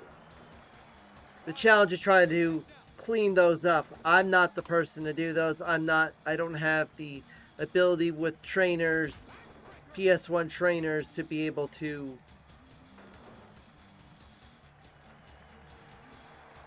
make these, refine these games to make them not as stupid.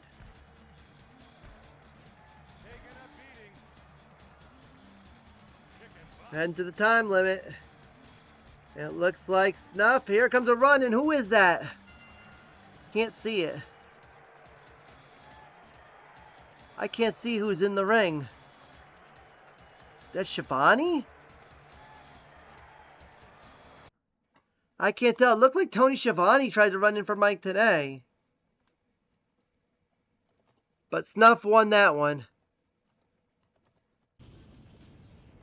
I'll have to look that up and figure out who that was in doing the run-in. But Snuff is advancing on to round number 2. As now we have another wacky, the Flapper. Supposedly the Flapper is a reskin of Spice. And she's going to take on, of all people,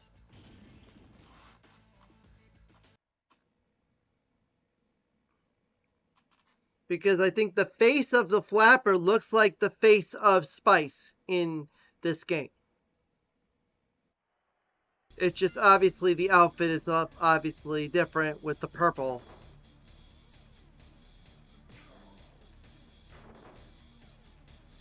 Mike Tune.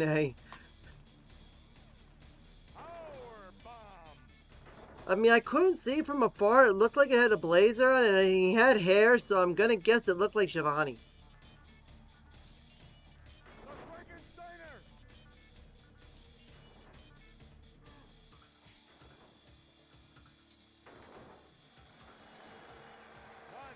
I mean, Shivani is coming up, so we could maybe that'll confirm if the match is the match. I'll have to go check that.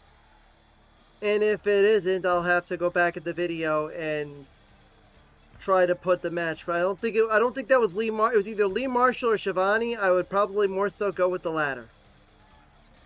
I couldn't see any facial hair either. If it was Lee Marshall, it'd be the facial hair would be another giveaway.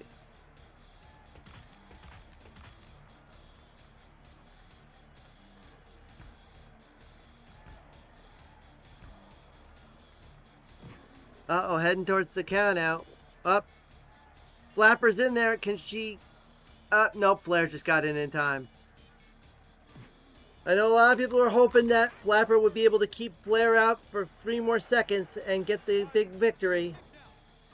And be a saving grace for a lot of folks who don't want to see certain talents win. Ric Flair was added to this game he just made because he just came back to WCW right at this time. The problem is they gave him Hogan's taunt. The thing I would hope someone could be able to do is be able to take his data and take everything he had from Nitro. His data, basically, his moves and all that, and put it in this character in Thunder. So he can do the figure 4, especially when the figure 4 is in the game, it's Eric Bischoff's finisher. The only guy who actually has a figure 4 is Eric Bischoff, the guy who was feuding with Flair at this time.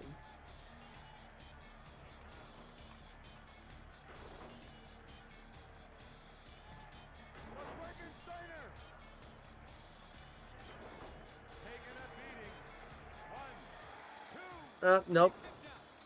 I saw Flair's red stock got solid. That was usually like, yeah, you're not getting the 3 count yet. Not yet. And better hope a horseman doesn't make the run-in. Because remember, Flair's got 4 that can do a run-in. Up.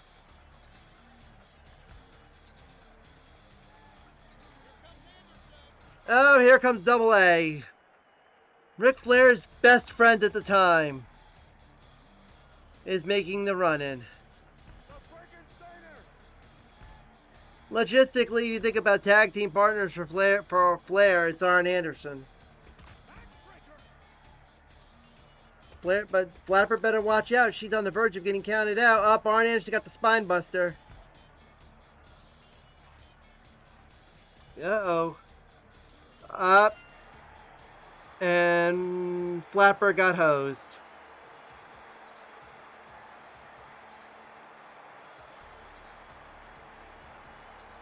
That's heat in more ways than one.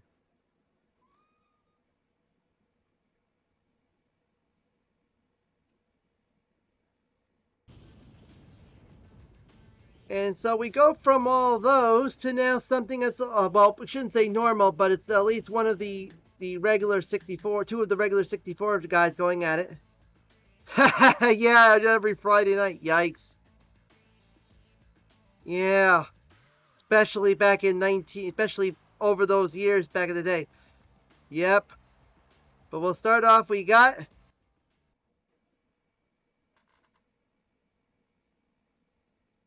Hey, I could care less if you pick me or not, but if you want to win, there's only one move that you need, and that's the 7-year itch.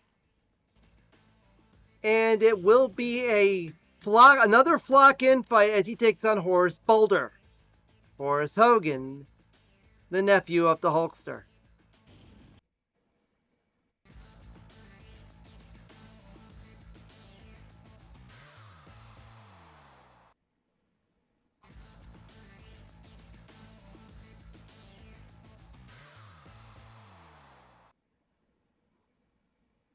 And both of them, you can pretty much tell, had did the promos for TBS programming. I remember that Kidman one because I remember seeing that on an episode of Thunder, where they were promoting like one of the movies or something on there. I don't know if they kept those intact on the WWE Network versions of those shows, but I remember like on the original airings back in the 90s, they did have those. I'd have to go back through my archives of shows to see if which ones went to what.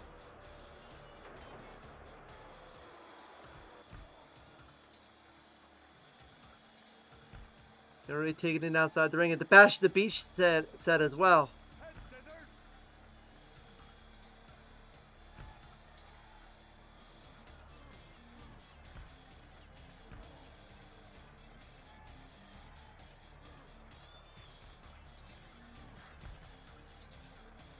Two flock members, only one's going to advance on, just like we saw earlier with Raven and Sick Boy. It ain't gonna be that easy.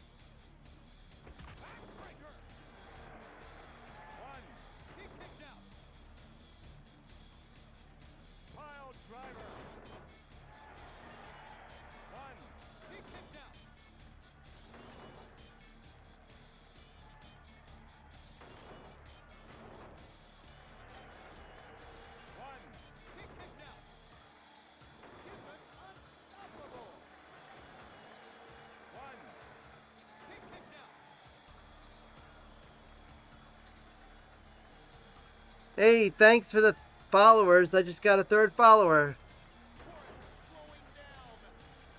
I just got the notification. Spread the word, share the stream, share this channel. Let's make this bad boy grow some more for all the unique wrestling sim games you can get. And Kidman advances on.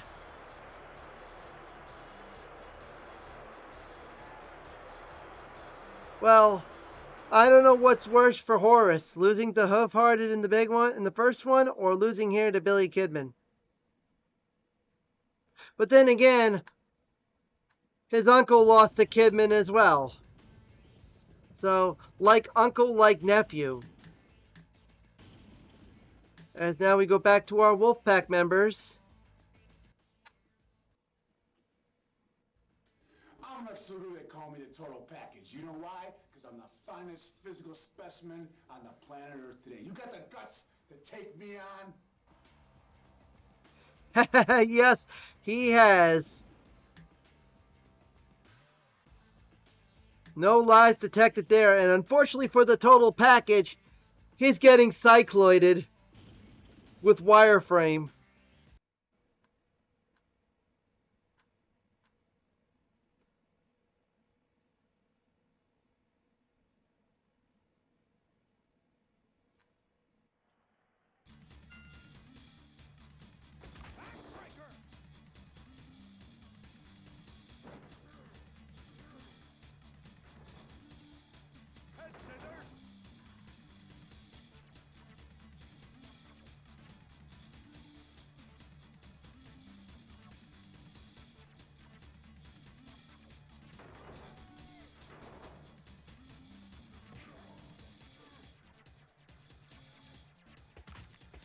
Wireflame's another one I got to figure out how to retexture him and make him, actually a human being, but, that's a hard thing to do. Like a lot of, like sometimes it's just like you have the templates, you just need to figure out a way to put meat on the models. Especially when I was trying to do some retexturing for Nitro, I tried to turn Bones, who's basically the skeleton character in Nitro. Like it's Snuff here, but it's Bones over there. I tried to turn him into La Parka, and he just looked very weird because it was basically a big skeleton. And when you try to put La Parka skins from this game on that model, there's no meat. It's all bones, literally. And it's like we need to figure out a way. Somebody has to figure out a way to try to remodel those to make them be, more fitting for the textures you're putting on.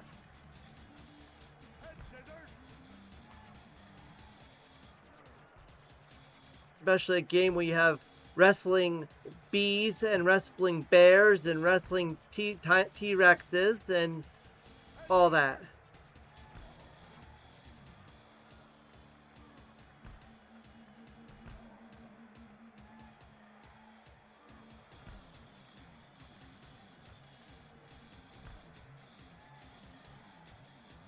Uh-oh, there you go. Got back in just in time.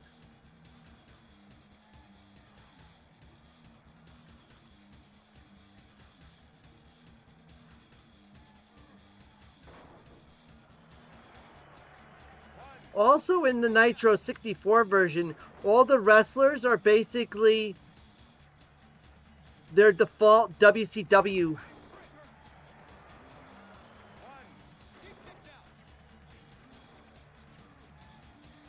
3 years. Yeah, well, I wouldn't say 3 years. Like I'll say, once I discovered the code, and I was like, this game was the first game I ever bought for PSX 25 years ago before I even bought the system. Because I was like, I wanted this game, but I couldn't play it because I didn't own a PlayStation. I had a 64. I got a Dreamcast for my birthday that year, and then a couple months later, my friend got a PlayStation 2 for his birthday, and he was selling his PS1. I bought his PS1 off him, and I got the games, basically including this game, back. So he was basically holding the system for me until I was able to, till he got his new game, and then I would have got the games. Basically, I got a few games of his and my game with the PlayStation, and he had left the PS2. Here comes Adamant to help out Wireframe.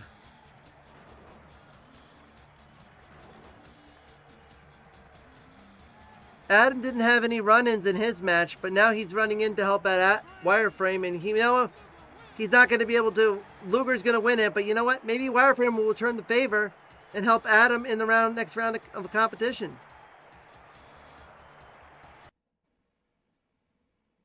Against Benji.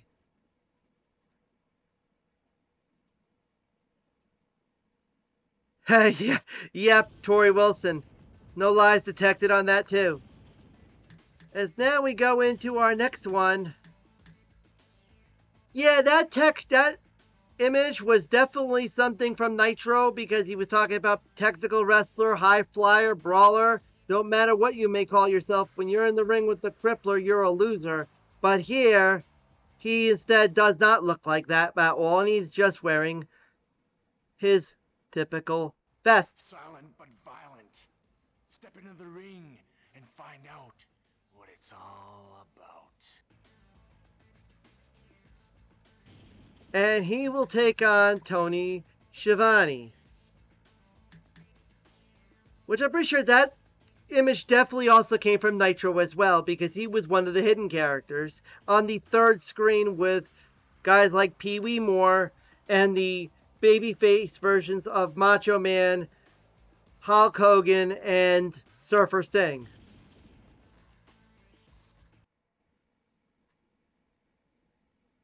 As well as all the wacky characters that were in that game as well. Being, of course, as we've mentioned over at the time. I don't know. I mean, that looks like it could be. Yeah, I could say yeah, it was Shivani that definitely interfered in the Mike Tenay match because he's wearing the blue.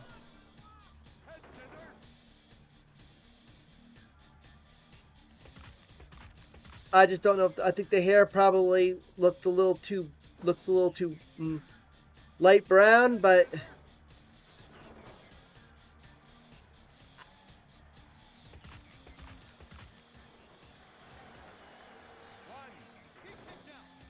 maybe it was Lee Marshall. We'll see if we can get to Lee. If it's not Mike Tenay, if it's not Shivani, then it probably will be Lee Marshall.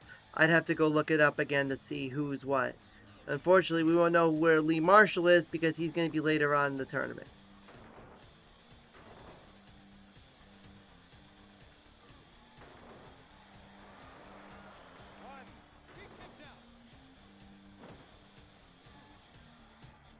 You can't powerbomb Kidman. I don't care who you are. One of the La Parka is coming out to help Tony Schiavone. I was just talking about La Parka earlier about trying to add his skins to Nitro, and now he's coming to help out Tony Schiavone.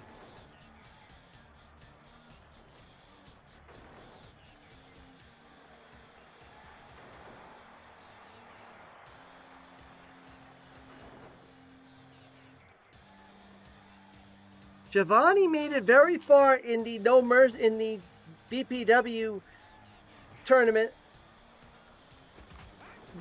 recently on one of Melly's streams, which was definitely a makeup for the fact that he went out in the first round in this tournament, losing to Kimberly. And he's hoping that he will have better fortune here in getting out of this first round. And with the help of La Parka, has he been able to return the favor? Can he get the pin on him before one of the horsemen decides to make a run-in?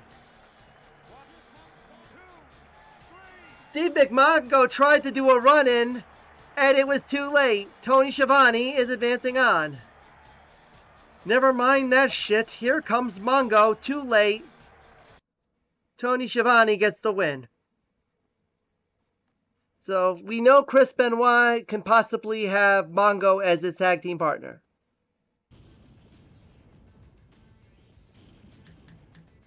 So you don't have to worry about no Wild Pegasus as in the rest of the tournament. But you still have this guy.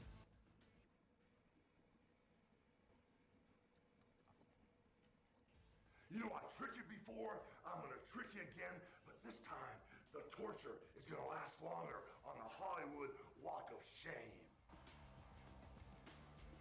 And yeah, that was another one that you could tell that the image and the video did not match.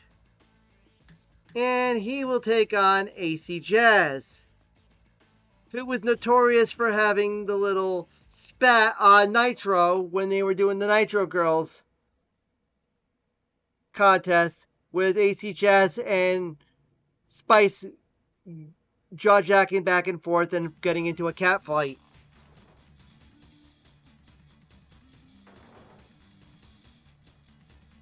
AC Jazz wearing her FUBU outfit with the baseball cap. It was like, really?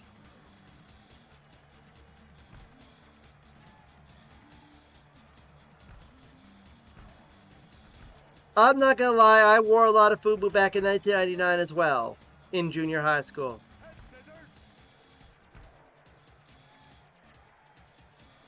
Can AC Jazz take out Hogan off the bat?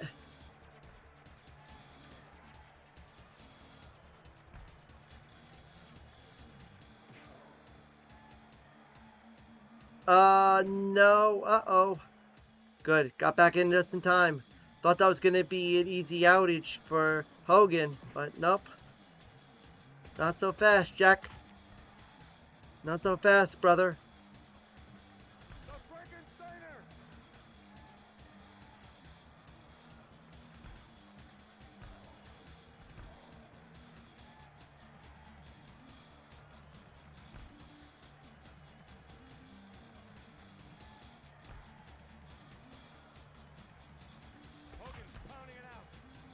Uh-oh.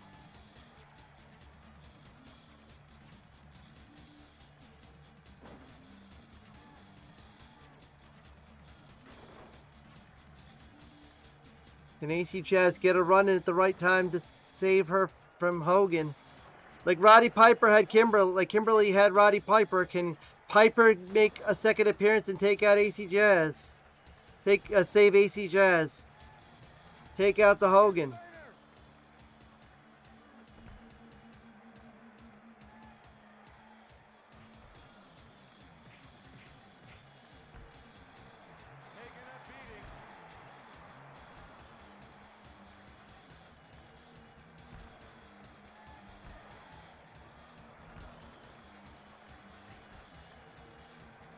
Uh-oh.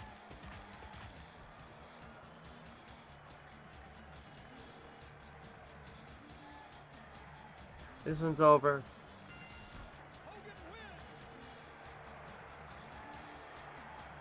As the garbage gets thrown in for Hogan. Go figure.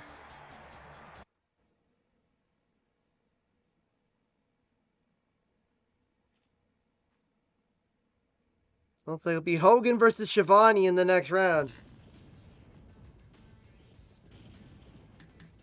Now we got another nWo guy with another epic rant.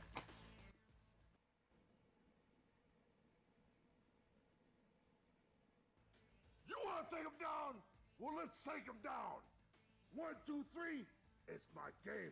This is where I live. This ring is my square circle. I live there, I fight there, and I survive there. You want him? I got him. Let's beat him. And we're already into the second half of this tournament, of this first round, because Scott Norton's going to be taking on an inland guy, and that is the Reanimator. Never tell him the odds. Well, unfortunately, I hate to break it to you, but you're racing Scott Flash Norton, who will beat you in a flash. Can you be able to debunk that? Is the $1 million question.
Yes, Hogan won.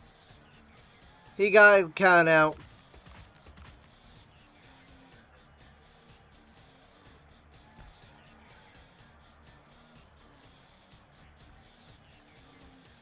I wasn't surprised that Hogan was going to find his way to backdoor to get out of round number one. C'est la vie.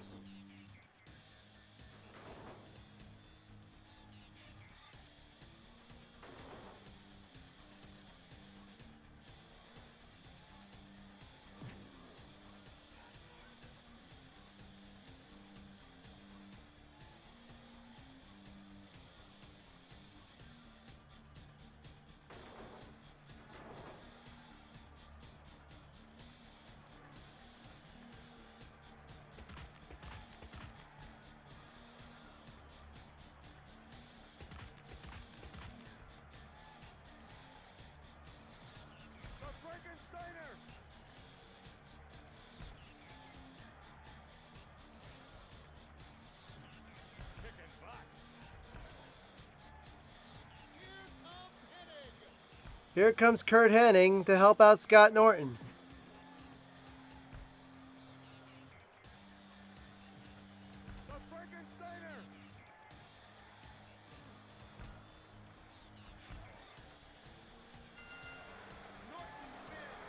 And Scott Norton advances on.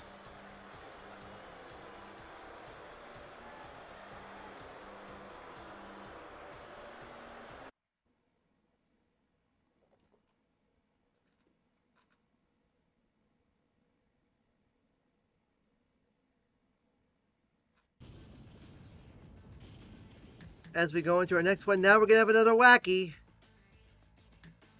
Crush Depth is going to take on Sonny Ono.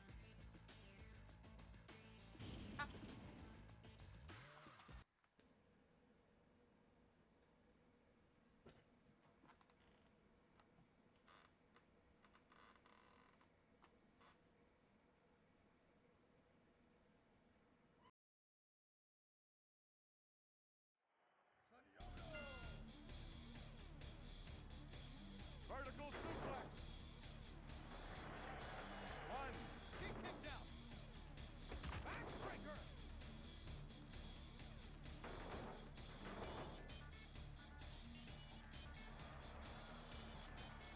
Backbreaker.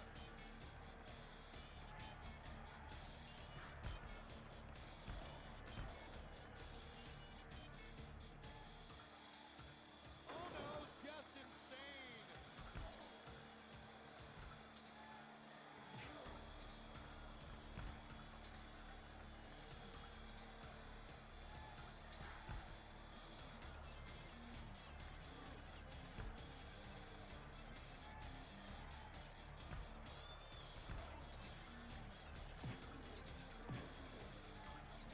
Backbreaker. The Frankensteiner. Uh-oh. Gonna face the count out if he ain't careful. Whoops, Sonny Ono got back in.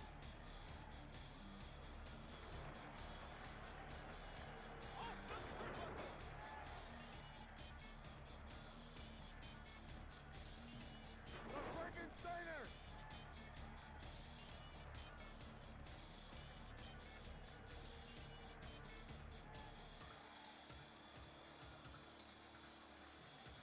Vertical suplex.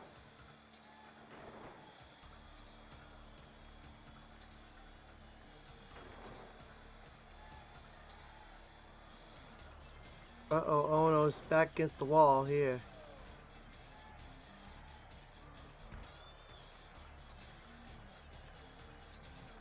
The Frankensteiner.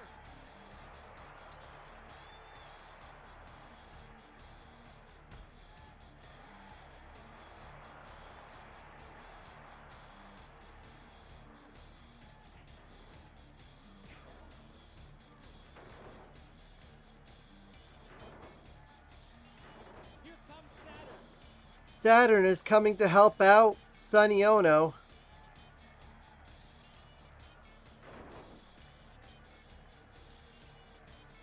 I feel like Sonny's name is messed up here as well.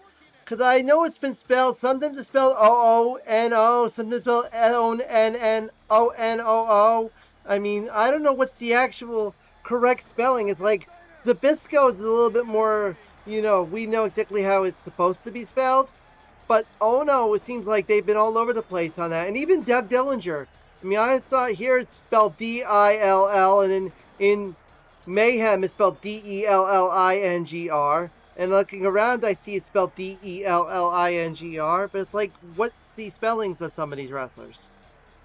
Yeah, yeah, literally like Ono, like O, like O-H-N-O. I'm amazed they don't do that. I'm amazed they didn't just go with that. But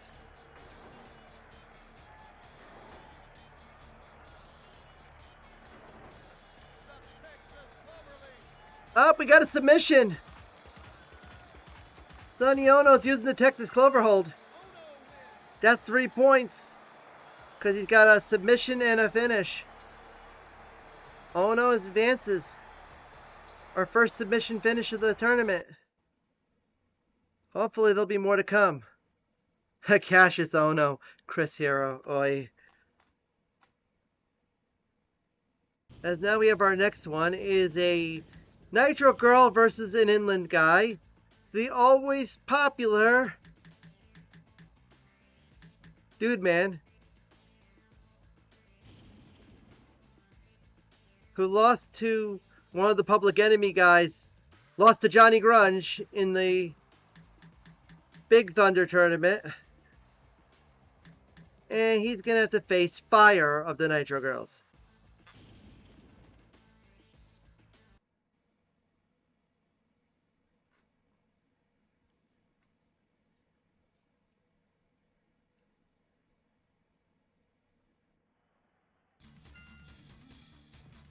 The Frankensteiner!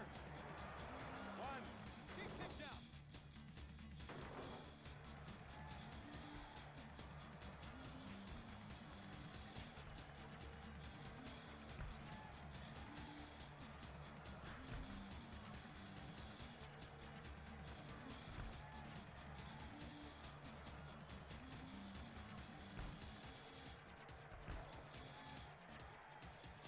Backbreaker!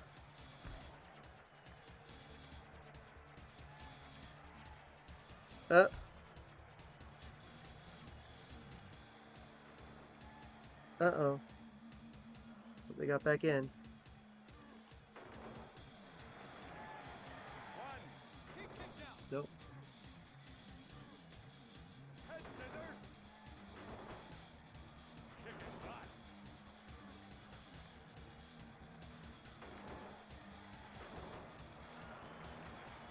One. He kicked out.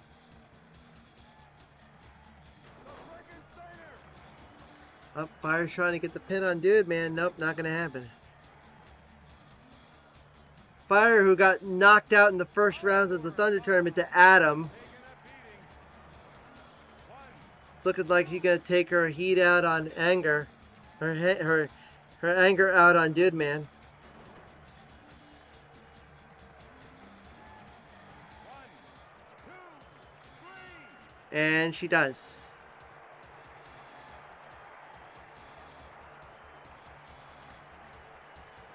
So once again, Dude Man out of here in round one. Much to the chagrin of many. Well, after all of those, we now can go to a normal match again. And that normal match will feature one half of the Faces of Fear, the Barbarian, and he'll take on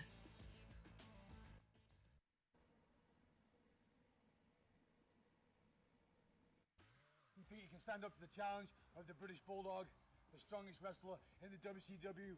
Well, come on, step in the ring with me, and I'll take a bite out of you. had a short run in WCW at this time.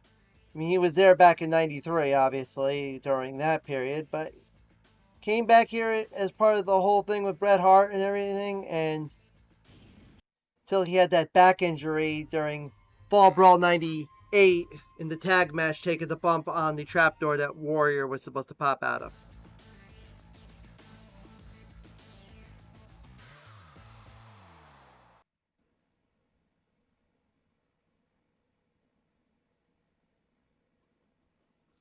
Bulldog made it a few rounds in the Thunder tournament and then ran to Chris Jericho. Barbarian ran to Kaz Hayashi in that tournament as well in the second round.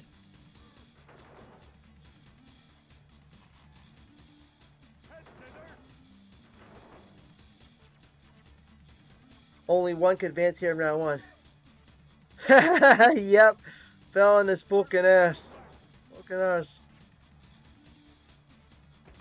The Shockmaster. I tried to make I was working on Wrestling Empire, and I was trying to do, one of the things I was trying to I'm trying to work on Wrestling Empire is doing an old WCW history mod and using some deep cuts, and I did have to use the Shockmaster as one of them. I also took Hercules Hernandez and I turned him into, the ninja, was it Super Ninja from 1992. I basically tried to reskin him into that.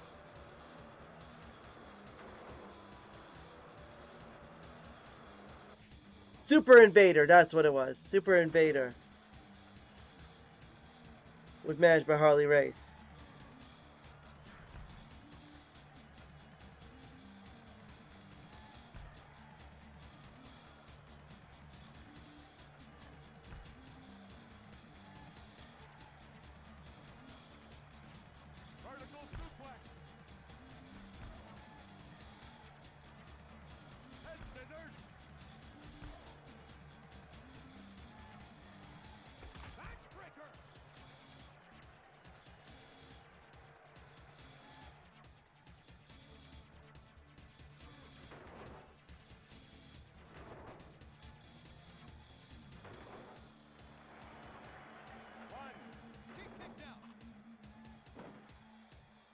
I'm hoping that we can get like at least 3/4 into this tournament. And now we made past the halfway part, which was a goal in itself. If we can get to, you know, more than 3/4, we'll see how it all plays out. I'm just watching the time right now. Psychosis! Who is Psychosis helping?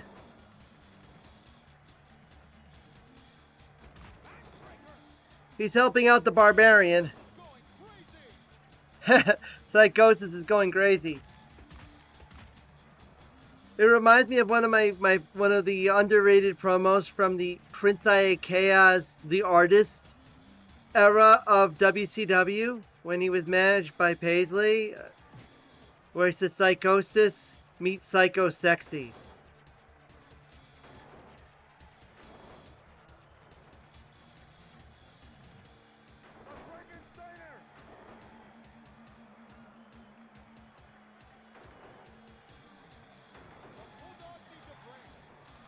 I would like to see on making some creator wrestlers for WCW Mayhem and Backstage Assault.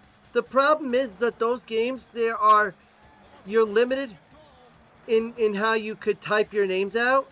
You can only do one-word names in Mayhem, and then like Backstage Assault, you could do 2 names, but you're still limited in number of characters. Meltdown, Barbarian's finisher. You can't, even though he has the kick of fear, he doesn't do that. He has the meltdown as his finisher, and it's a 3 count, and that's a 2 points. He used his finisher, so he's got a 3-point win over the Bulldog. 3-point victory. Used his finisher, used the meltdown, and got the pin. So unfortunately, the Bulldog out of here in round 1. Barbarians advancing on. Now we go into another one with 2 of the 64, as we will have the Brain. And oh, he's not gonna have a fun opponent here because he's got this guy.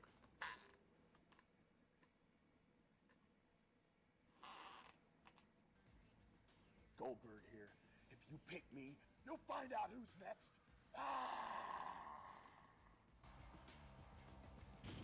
Yep. This entrance video for Heenan was from Great American Bash 96, which literally just passed the 30th anniversary of that show these past couple of days.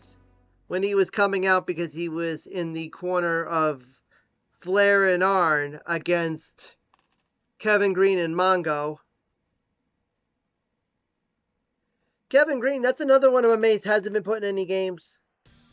I made him as well in Wrestling Empire.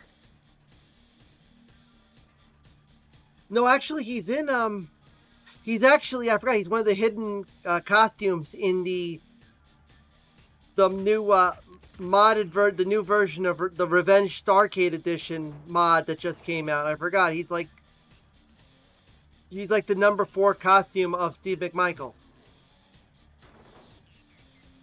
That's the closest you'll get to Kevin Green in a wrestling game. See, this looks alright, but then there's like, the thing is they start putting weird things in the set. Like they put that cat right there at the on the side. Like, I don't know if you allow animals in a stadium that you're building a wrestling venue for. You're building a wrestling setup for. That kind of was like weird. But hey. Yeah, definitely gonna mean like we're creeping up on that. You know, next month it's gonna be the third. You're gonna see that all over the net. Is the whole Hulk Hogan doing the leg drop at Great American Bash at Bash at the Beach. It's gonna be all over the place. Between that and the 25th anniversary of the kickoff of the announcement of Invasion with WWF and WCW and ECW and the whole thing with the McMahons. All of that. It's ridiculous.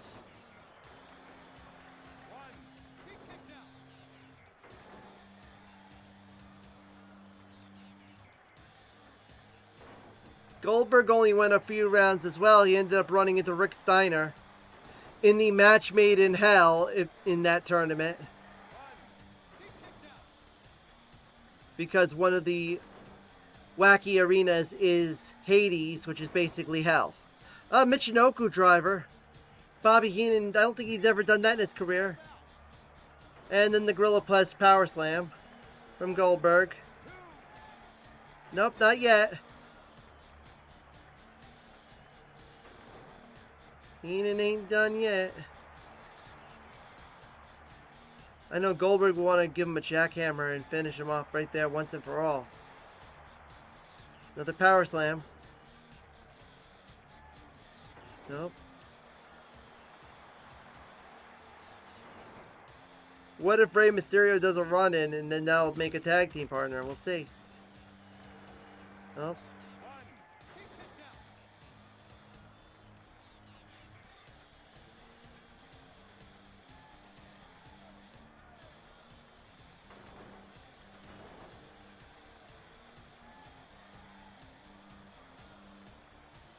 Oh, test of strength.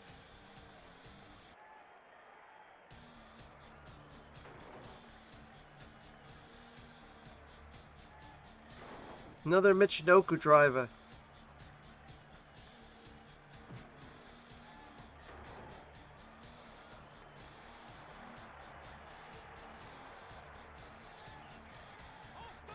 Up. Got him off the top rope.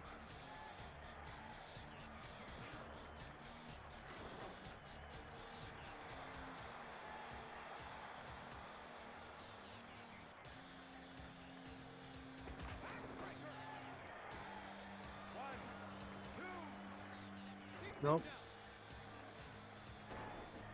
Running, Jimmy Hart's coming in to help out Bobby Heenan. The managers are attacking Goldberg.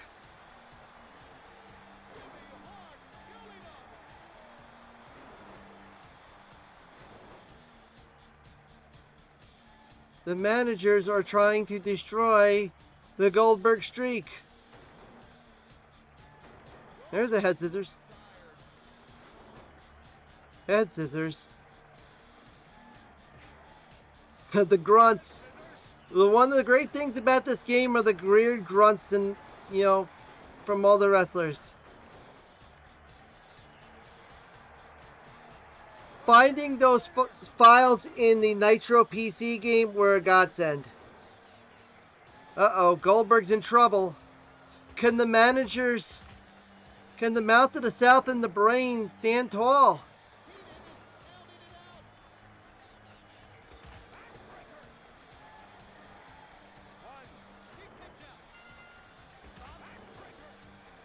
Bobby Heenan won it. Wow.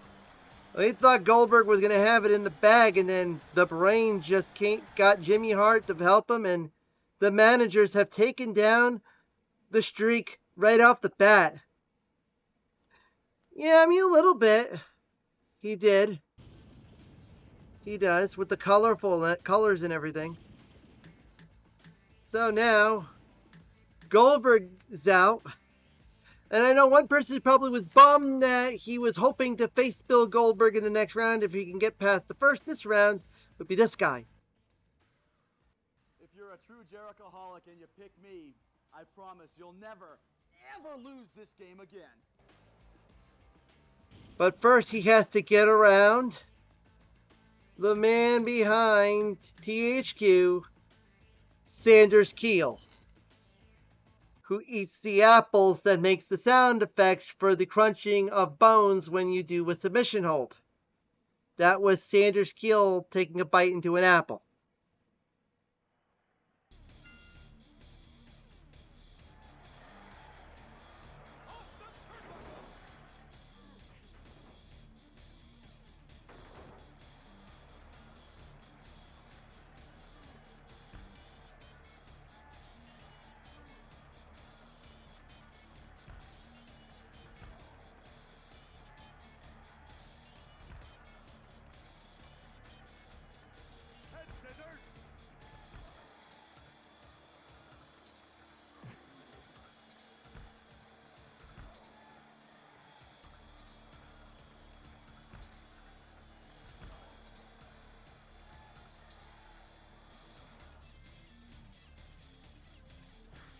Nope, they both had the weapons, the barrel and the trash basket.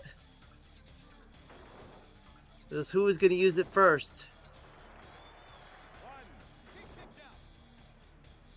And one of them was a barrel that Sanders Keel had. Jericho had a big giant waste basket.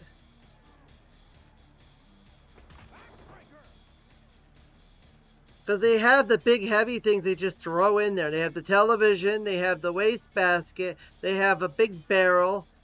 They got a lot of things. And I'm going to have to ultimately, this will actually have to be the last match for the afternoon. So after this, I'm going to be calling it an afternoon. And I'll decide when I'm going to be resuming this. So once this is done, I will be calling it.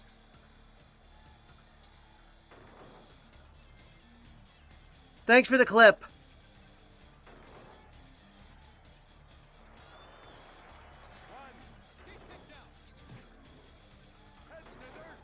Hopefully this match will be done in due time and then I can sign off for the afternoon. Sanders Keel could finish off Jericho.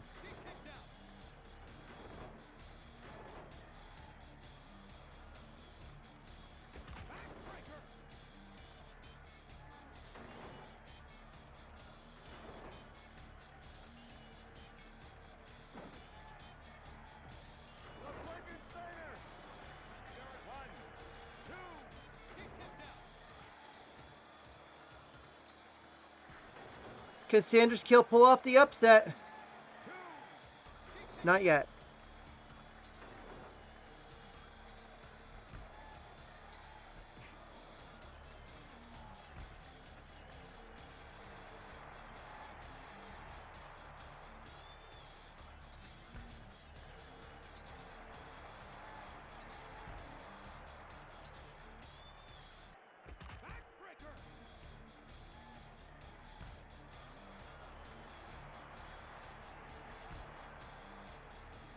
So this will do it. After this match, I will be signing off. Thank you all for checking this out, and we'll let you know when we'll be back. Follow the social media links and all that, and we will catch you later.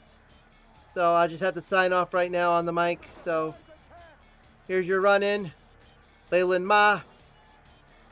I'll catch you all later.